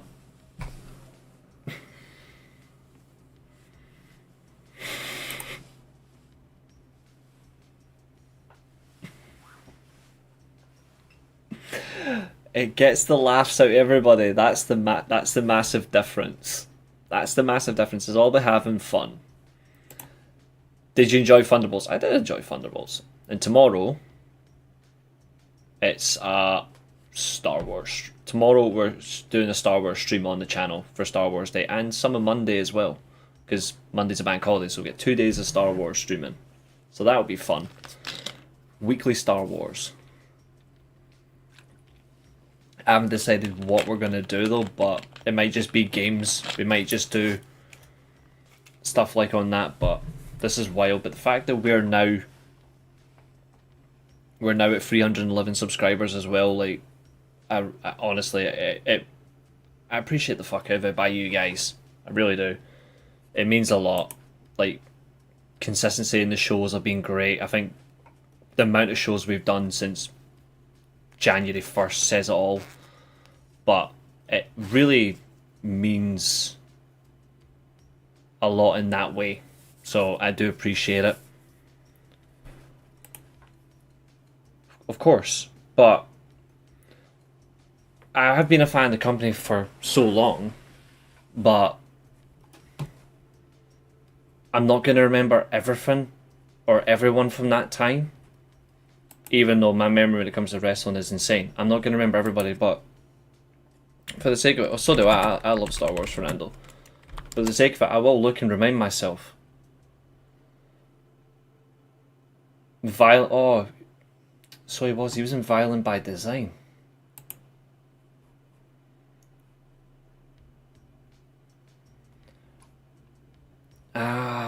Yeah. Oh, his birthday's 4 days after mine. I didn't know that. He's still signed to TNA though, that's the thing. He's not doing anything, obviously, because he's been ill, but if I haven't seen someone for so long and I don't remember, it will spark my head a little bit. But I didn't remember this guy.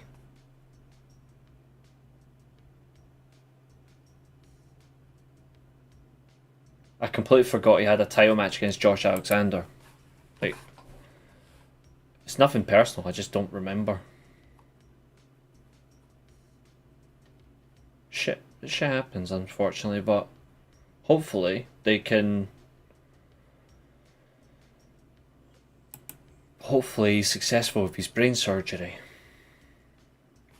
Right. I think we've torn into these budget cuts and these roster cuts for so long. I think what we're gonna do, just for a little bit,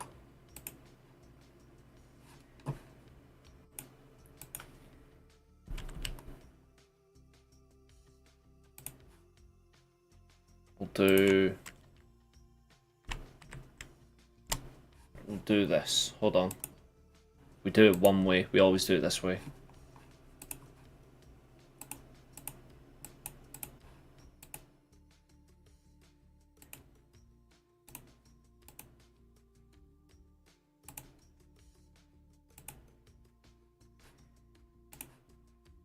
Your time, folks. When the clock hits 0, I'm out here. But then we'll be back tomorrow, obviously, for Star Wars streaming. We'll probably just do some Star Wars gaming, and then you guys can interact through the chat. But yeah, let's answer something else. I thought Eddie Ford was decent. I was a little surprised he was cut. He seems to have been doing okay. Top 5 biscuits. Okay, Jaffa Cake, Kit Kat, Chocolate Digestive, McVitie's, Bourbon, Bourbon Cream, and the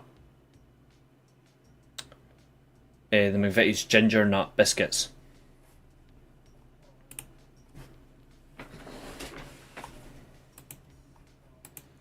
Except 7, 8, and 9. It is coming back to me now. Yes, they were a very aggressive faction, even though Cody Deaner was in it. Top 5 is that wrestling managers, like as in top 5 pro wrestling managers.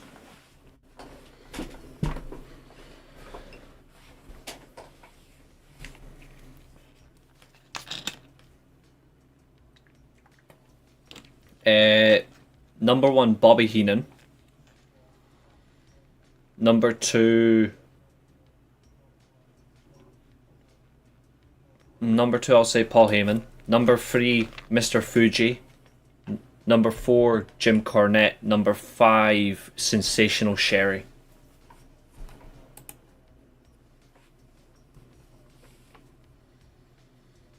Bobby Heenan will always be the greatest for me. There's no one, past or present, even during his time, was better than him, in my opinion. That guy was incredible. I know I've obviously in my top 5 I haven't named Paul Bearer, Percy Pringle. I think he was great. But I think in the time period, I think he was specifically great with 3 talents. And they had long gaps in between, and it doesn't really help. But he's in my top 10. JJ Dillon was incredible in the 4 Horsemen. That's it. I think I would have him 7th on my list. Percy Pringle in 6th. Do you remember Akebono? I don't think anyone's ever going to ever forget Akebono. That sumo match at WrestleMania 21 was absolutely pointless.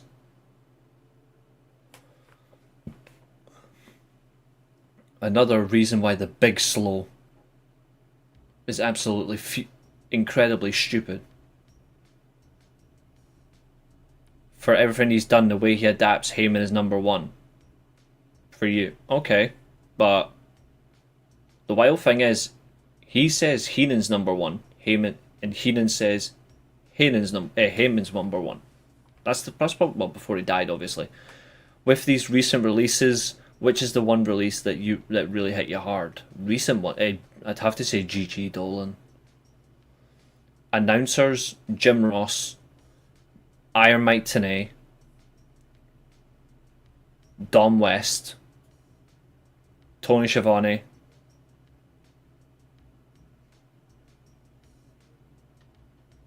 Paul Heyman. Do you know he was a 2-time Triple Crown World Champion? A long time ago, yes. Jim Ross will always be the greatest for me, and then Mike Tenay will second. Those two really, when it comes to wrestling, they just knew it all. Bobby Heenan is one of my favourite announcers as well, but I prefer him as a manager. Gorilla Monsoon was underrated. Same with Jesse Ventura, when they actually fit the time well.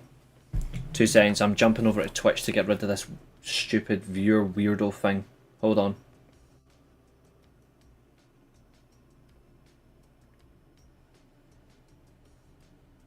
The guy from the 70s is number 1 for me. His name is slipping my mind.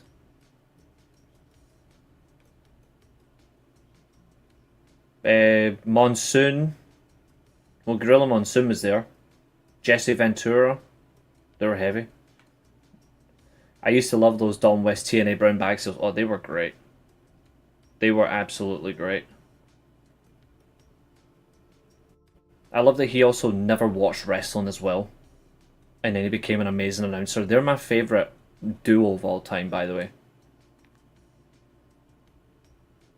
Right, Aesthetic Motel, whatever the heck your name is, get wrecked.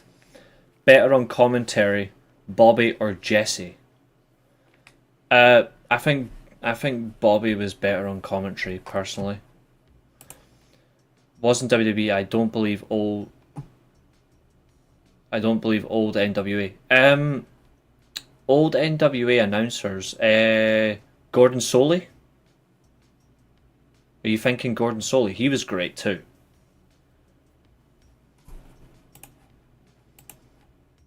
See that moderator thing you've got? Just remember, I'm tempted to. I have some loyalty to the channel more than you. You say Pat's name one more time, that spanner's coming away.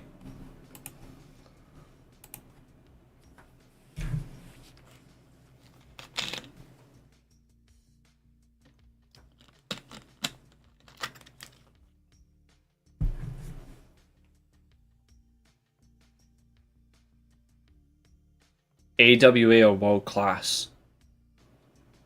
As in, which one did I prefer?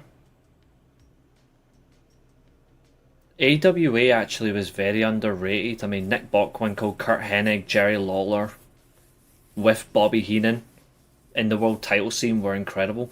World class obviously introduced Ted DiBiase really well, introduced Shawn Michaels properly, introduced Jake Roberts, Jeff Jarrett in the best way. They all got introduced properly. If I had to choose one though, I'm going to choose the AWA.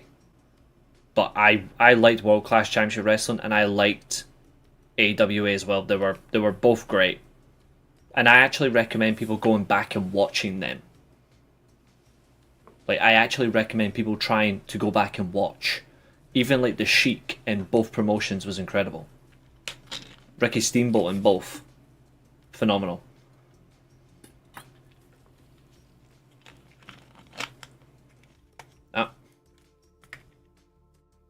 Proper student of the game, me, when it comes to promotions. You'd be surprised. That's why I'm actually tempted to go back and do that sort of stuff. Like inspiration from Wrestling Bios. I'm not going to do their reliving the war stuff, but I might do just more. Actually, you know what? Hold on. He is Independence. Let me clear that for 2 seconds.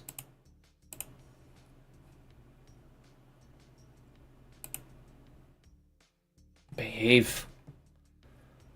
I was actually a fan of Mid-South. Mid-South was really good. I'm going to make one little change.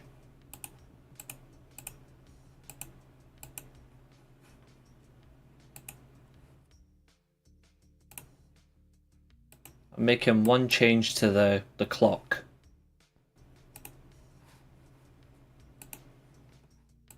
I'll give you guys an extra 30 minutes, so we'll call it the, well, technically he's had 10 minutes, so 40 minutes.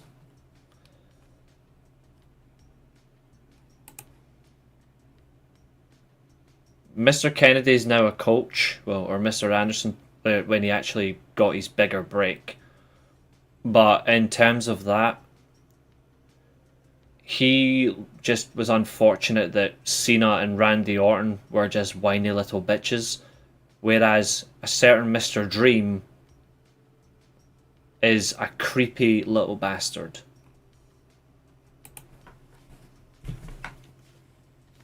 So technically you are getting a 40-minute Q&A. Did you like Zbyszko on commentary? I did actually. Larry Zbyszko on commentary was really funny. But his work was good.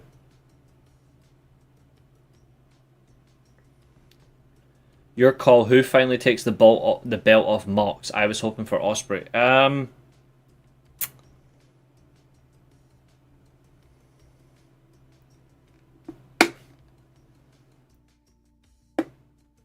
I know people want it to be Ospreay, but I think we're going to get Hangman and Swerve as a tag team. I did say that, but not for long.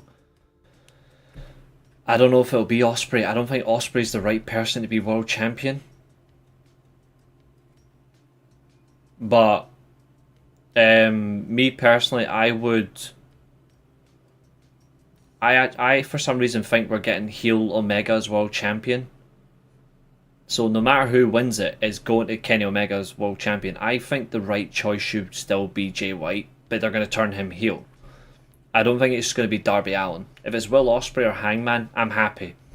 Samoa Joe, however, is right there, and he's not a bad shout either.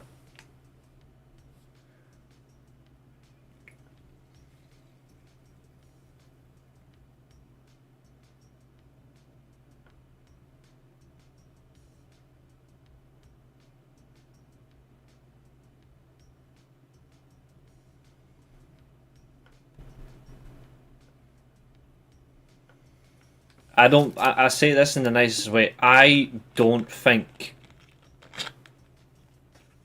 Will Ospreay is the right shout to be a world champion in AEW. I don't. I like the guy, but I don't. In the steel cage, it's going to be wild. Makes sense of MJF join Hurts. I actually think MJF is a problem. UWF, yes. The other name, I don't know. Doesn't ring a bell. How would you bring back Darby from a mountaintop? But I would have him. I would have lights go out. The weird thing is, I would have the lights go out on Dynamite when the show opens, whenever he's available to return. I would have the lights, like the show starts, the pyro, all that shit. You get the show welcomes in. Tony Schiavone, all that are welcoming the people, the crowd. By the way, I like the Collision promo video they're doing. That's how you promote shows. AEW are finally learning. I would have Tony Schiavone's just previewed the show, they've gone through all the matches, and then boom, lights go off. Darby Allin in the ring, and then boom, lights go off, and Darby Allin's gone. Like, in and out, in a flash. Because then people go, the fuck? And then you're just counting down. Then at the end of the show, same thing. Lights on. Sorry, lights off. Darby Allin's on the ramp this time, overlooking the main event. Whoever that may be, maybe Moxley or whoever. And then lights go off and he's away again. Undertaker versus the Undertaker match in 1995 when he wrestles Glenn Jacobs as the Unabomber. Again, that's a horrible gimmick. Is what got him to the WWE. There is. Yeah, end of the year. Is Jack Perry injured? Yes, he is. But he is expected back soon. Like, he is expected back really soon. He was in Japan for a while, but he did have a slight injury. He is expected back soon, though. Like, really soon. Whatever they're going to do with him, I don't know. He'll be scapegoating something.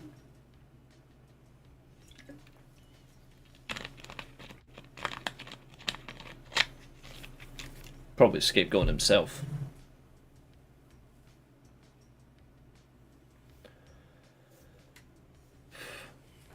I think we'll have a change of song.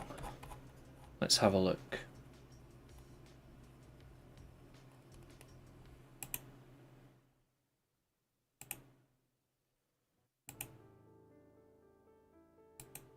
That'll do. Yeah. Massively. I'm just waiting to watch the Daphne episode of Dark Side of the Ring. I miss Daphne. She's one of my favourite women's wrestlers of all time. I hate what happened to her. And I'll say this, by the way. I think TNA at times really fumbled with her. She should have been a champion at least once. You can give the title to ODB. And ODB, no disrespect, she was awesome, but she was not a better wrestler, a better character than Daphne.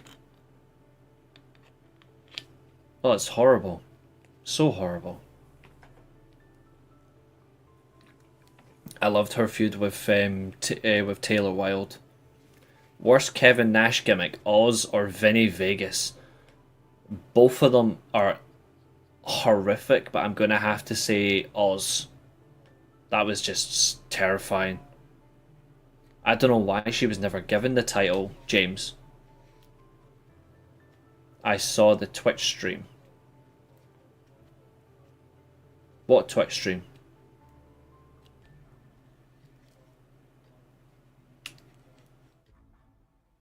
Like her Twitch stream, as in Daphne's, because I know she used to do that stuff.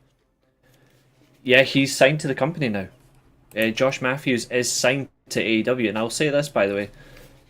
That's a good sign for them. Someone who knows production, somebody who knows how to write, who's good with camera work. Josh Matthews to AEW is what Jeremy Borash is to TNA and WWE. Josh Matthews has done that in those two companies and external stuff. This is good for AEW. It's a good sign for them. This is what I actually want to see. I want to see people put their best efforts to the right way. I read that. Yeah, 100%. TNA made Daphne a jobber. She wasn't a jobber. In any slightest. Daphne in TNA was not a jobber at all.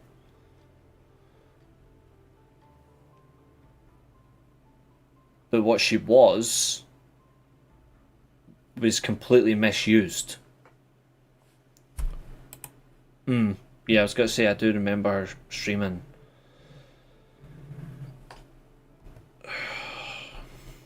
It brings up a lot for me because I was there a long time ago, and obviously I was watching at the time, and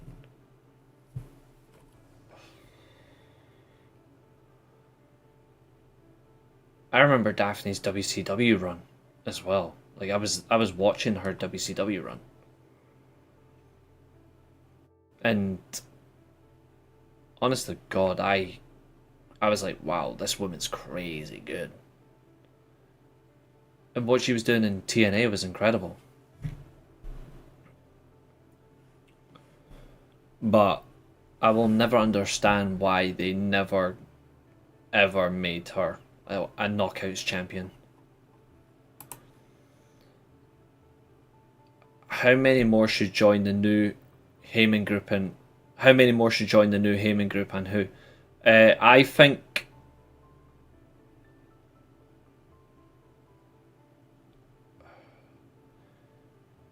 I would only say one more, and it's Bronson Reed.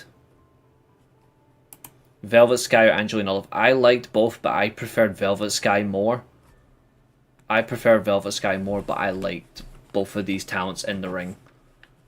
Both of them liked my huge ass retweet that I did about TNA 1000, but I'm a big fan of both. I liked the Beautiful People gimmick when it was just those two, but I think, if I'm being honest, the much better, more improved wrestler was Velvet Sky, but the more complete wrestler was Angelina Love. I think you have to be honest. Tony needs help. He has buried the tattooed big guy name escaping me now. There's quite a lot. I mean, you've got Wardlow, Lance Archer, you've got Powerhouse Hobbs, you've got Big Bill. But I think the only ones that are doing well right now is Archer and Big Bill and Powerhouse Hobbs, because they're actually getting through their injuries okay. Wardlow has definitely been a failure, 100%. Brian Cage is sadly injured, but he'll come back strong. Her stuff with Dr. Stevie was great. Yeah, the work with her, Abyss, Taylor Wilde, who's one of my favourites. Absolutely insane. Oh, complete cover tattoos. Brody King. He's doing alright, to be fair. I think Brody King's actually getting... I think he's been pushed quite well recently, I think. I think the only thing he deserves, though, is he deserves a title run. Awesome Kong, 100%. That bump through the board looked brutal cool at the time, but after you hear the effects, so it's just that, of course. You learn a lot. You'd be surprised. That's not a reason, but that did make me smile.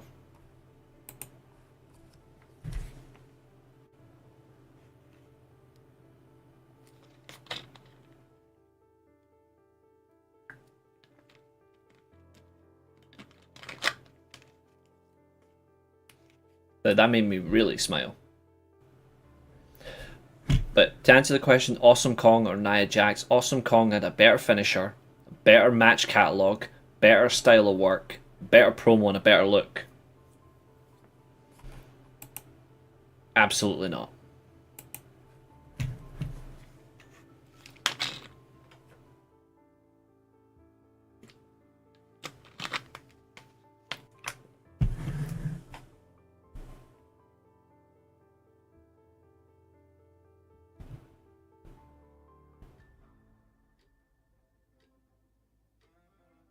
I think it's crazy that our subscribers still keep going up, and it's all thanks to you guys, but I honestly do not know why.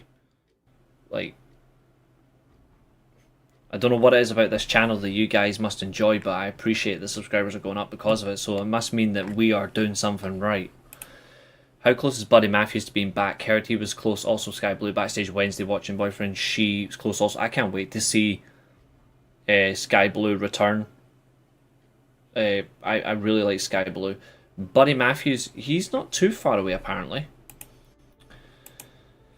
Do you think Pretty Deadly will be tag champs again? Probably. If you could have picked a match to go into the, if you could have picked a match to be the first to go into the Hall of Fame, would you have picked Brett versus Austin or something else? I still would have picked Brett versus Austin. 100%. But then after that, I would have picked Kurt Angle versus Shawn Michaels. If it's specifically WWE match catalogue only, those are the first two matches I'm putting in. But Brett versus Austin #1 is 100% fact. It's the best match WWE have ever produced.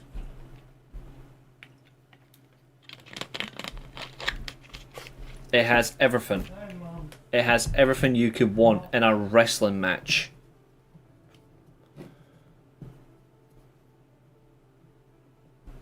I don't care if people find Bret Hart boring. I know some do. I don't. For me, he's the greatest wrestler that ever lived. And Kurt Angle second. Taker versus Sting, both in their prime. Winner, your call. Time limit draw, because I like both and I can't choose between both. I physically don't. Was your top 10 Mania matches? Fuck me, that's a question. Oof, you're brave. Well, alright, #1. Alright, top 10 Mania matches. You know what? Fuck it, let's do it. #1 is Brett versus Austin. #2 is Rock versus Austin 2. Then it's Michaels versus Angle. Then it's Taker versus Michaels, WrestleMania 25. Then I've got... So that's the first four. #5... TLC 2. #6, Brett versus... Hello, Roy Sheen. #6, Brett versus Shawn Michaels. Iron Man match, 100%. #7, I have... Eddie versus Kurt. #8... Shawn Michaels versus John Cena, WrestleMania 23. Mostly because of Shawn Michaels. #9, Savage versus Warrior. And #10...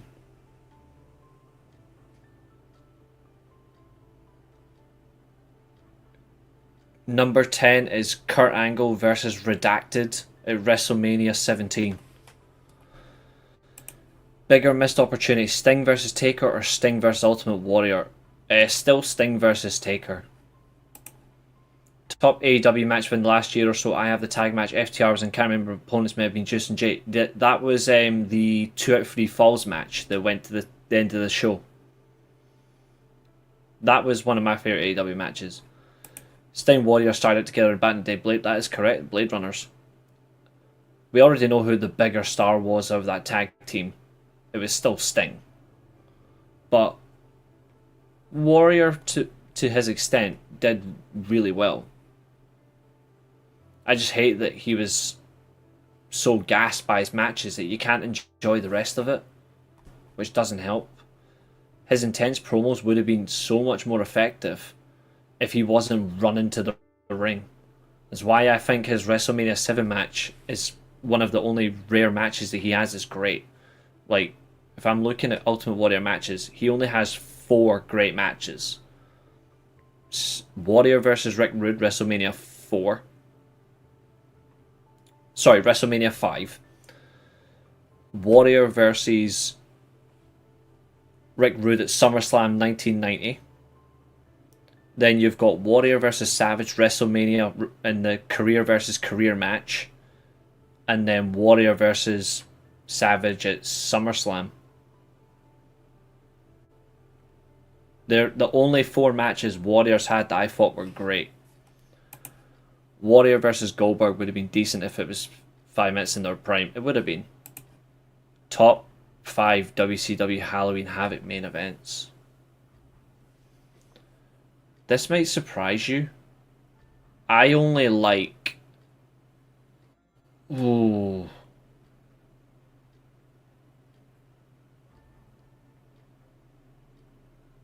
Well, number 1 is DDP versus Goldberg.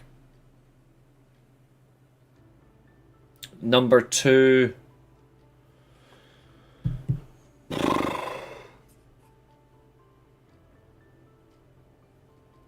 Not number 2 is probably Hogan versus Piper.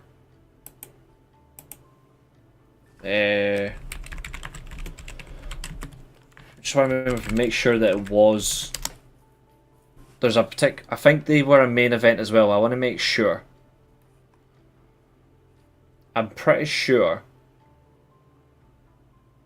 we got Sting versus Vader as a Halloween Havoc main event, but we also got them multiple times as just wrestling. So I would still say them.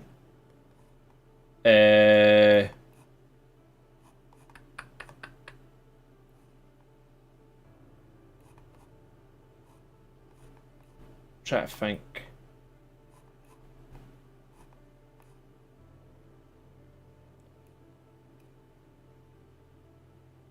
Yeah, 1993 actually is one of the best for me. That's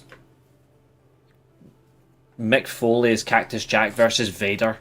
If you've never watched that, go and watch it.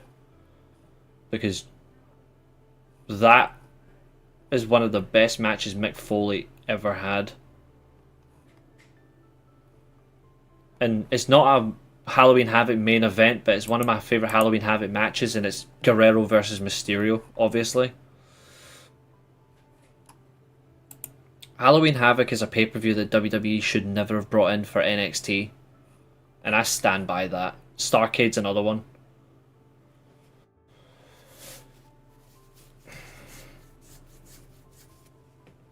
Hogan versus Flair was actually a weird one.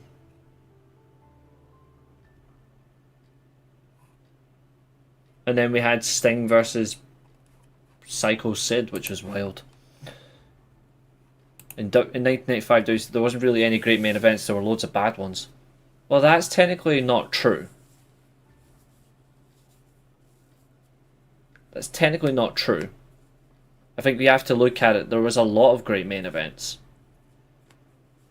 Now, could things have been done better? Yes. But to say there weren't really any great main events is... I think that's a bit harsh. Bigger, NWO or DX? NWO still bigger. Top 5 Jeff Hardy Extreme Moments. Number 1 is the Swanton Bomb off the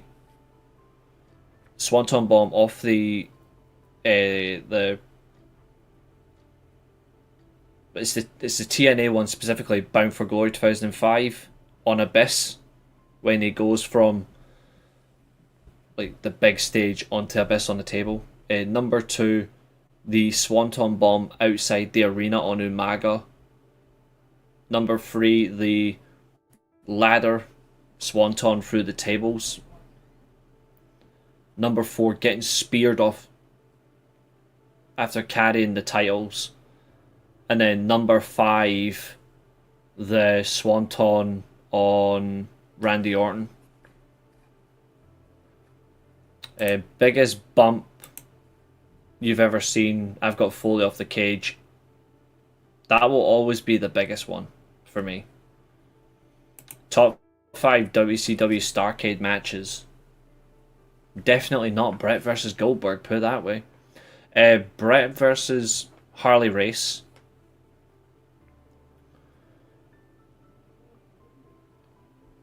I have to say, despite the screwy finish and it got fucked up, I still have to say it. Sting versus Hogan. I would say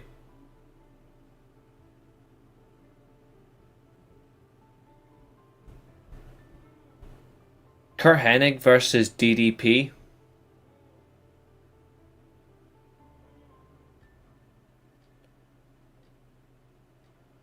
Flair versus Vader. And Guerrero versus Malenko. Top 5 Hogan lies. That he lived 400 days in 1 year. The fact they brought Simon Kill to the States. The Make-A-Wish kid that died at SummerSlam that never happened, even though because Hogan wasn't even in WWE in 1992. The Brock Lesnar one.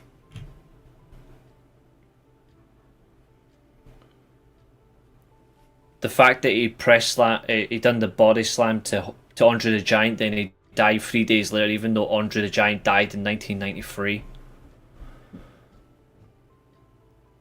And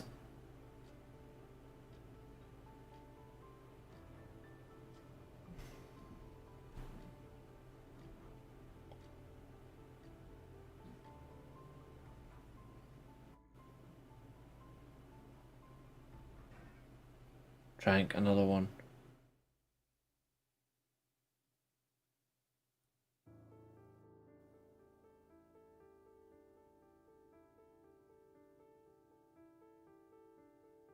Hogan telling Bret Hart that he wasn't in his league. Absolute bullshit. Bret Hart will always be better than Hulk Hogan. If you could delete 5 people from pro wrestling from any era, who would it be? Hulk Hogan, Disco Inferno, Goldberg, Roman Reigns,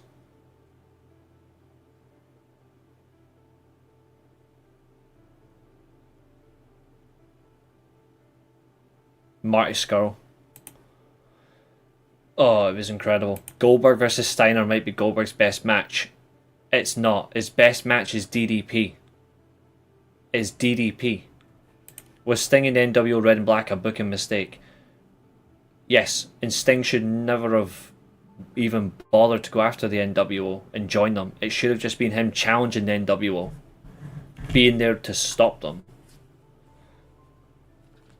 It was a horrible mistake. You basically ruined...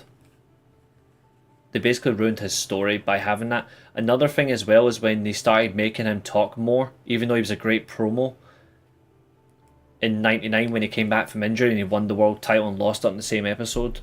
In that period of time, he did a lot of promos. He didn't need to. Top 5 delete. Hart, Miz, LA Knight, Joe Hendry, Bret. What?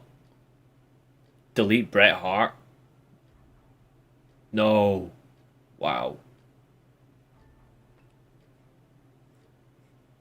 I respect the opinion, I just can't. I just can't.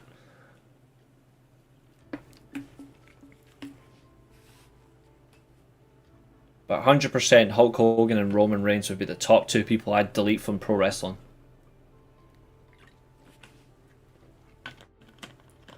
Marty Scurll, just because that was... I really like Marty Scurll, and then what happened obviously was painful. Like, painful when it all came out because I was a huge fan of his, and then I was like, after this, fuck that. Yeah, Billy. I would seriously delete Roman from pro wrestling just because he touched your hand. Doesn't mean I'm not going to stand by it. Absolutely not. I would get rid of him. Kevin Nash versus Goldberg, the finish is actually pretty decent. The finish is what ruined it. Goldberg had a better match with Scott Hall, to be honest. Problem with Goldberg is Goldberg just never learnt the wrestling business, and he never made an effort to learn it. Did you like Sting versus Hart Halloween Havoc 98? I did actually. It is actually a good match, and I like the fact that the story is simply. To be fair, one of my friends from work actually used to train with Joe Hendry when Joe Hendry was getting ready for the Olympics. And he kept saying that Joe Hendry was a prick to him. I've got nothing against Joe Hendry, but one of my mates at work literally says that about Joe Hendry, that he was a complete prick to him. But yeah, I like the fact that the story about Bret Hart versus Sting, they could have done it a little bit better, the match, personally. But I like the fact that it was over the title, the US title, and obviously who does the sharpshooter Scorpion Deathlock better. That's a great story. Like, who does the hold better, which adds to the match. Subtle things like that is really great.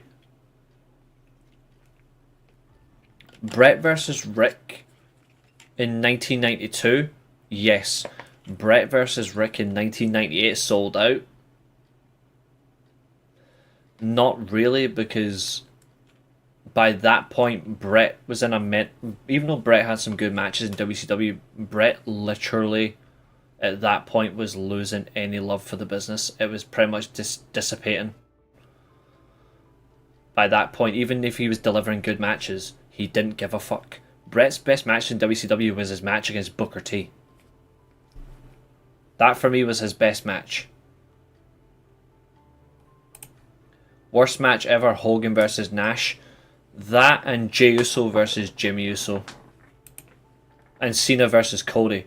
Have you heard the rumour Goldberg went interfering Gunther? Yeah. Gunther versus Wankstain's match. And then face Gunther. Can't wait to see Reese's face. They wasted it. If they were going to do Goldberg versus Gunther, it should have been a Mania. Because then Goldberg can piss off for good. But, no. To be fair, Hogan versus Yokozuna, both at WrestleMania 9 and WrestleMania 9 and King of the Ring are horrible as well. Rude versus Sting or Rude versus Warrior. Ooh. International title match and US title match, or WWE title inside the steel cage and Intercontinental title at WrestleMania. I actually think Rude versus Warrior is actually better.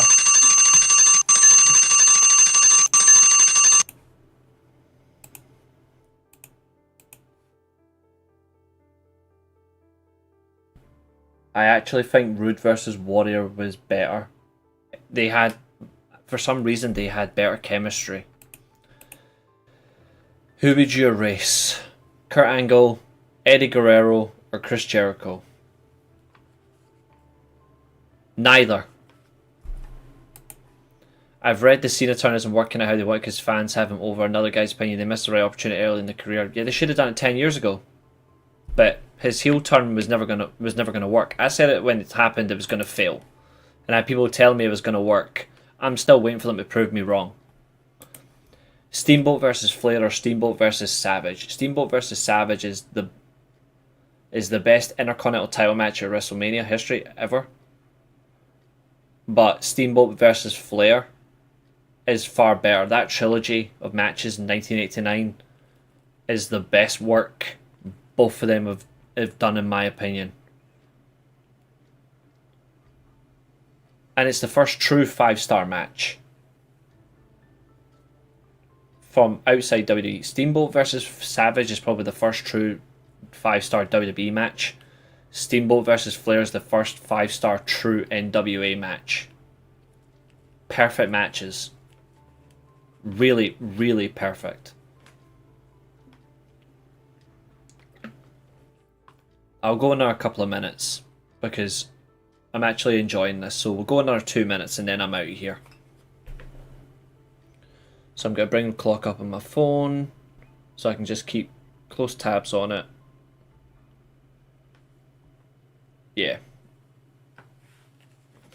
50 seconds and then I'm away.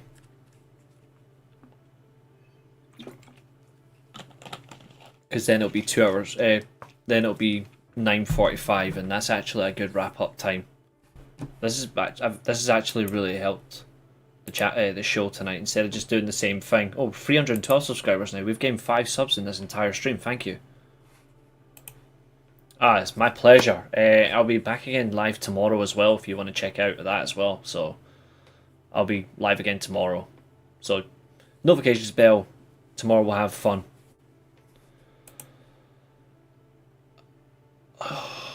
I don't know. But hopefully it hurries up. I don't know what's going to happen. Ladies and gentlemen, thank you for tuning in tonight. It's been an absolute pleasure. You guys are all incredible.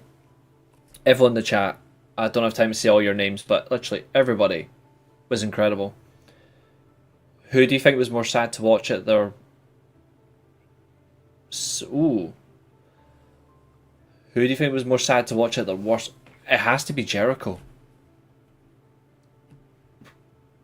And when you figure out why, that's why. But, ladies and gentlemen, for our new subscribers, if you've never seen the intro before, you get to see the outro.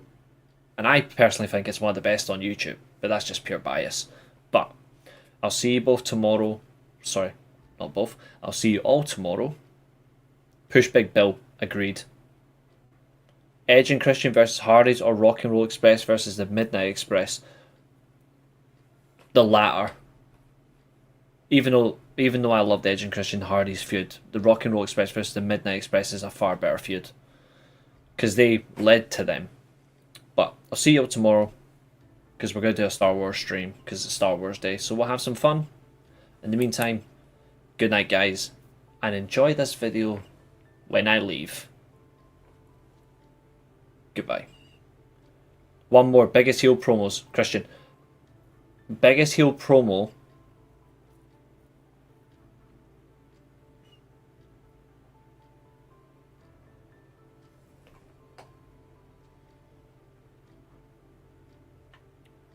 I'm going to say this and I stand by it. Biggest heel promo is Savage when the Mega Powers exploded. Bye guys.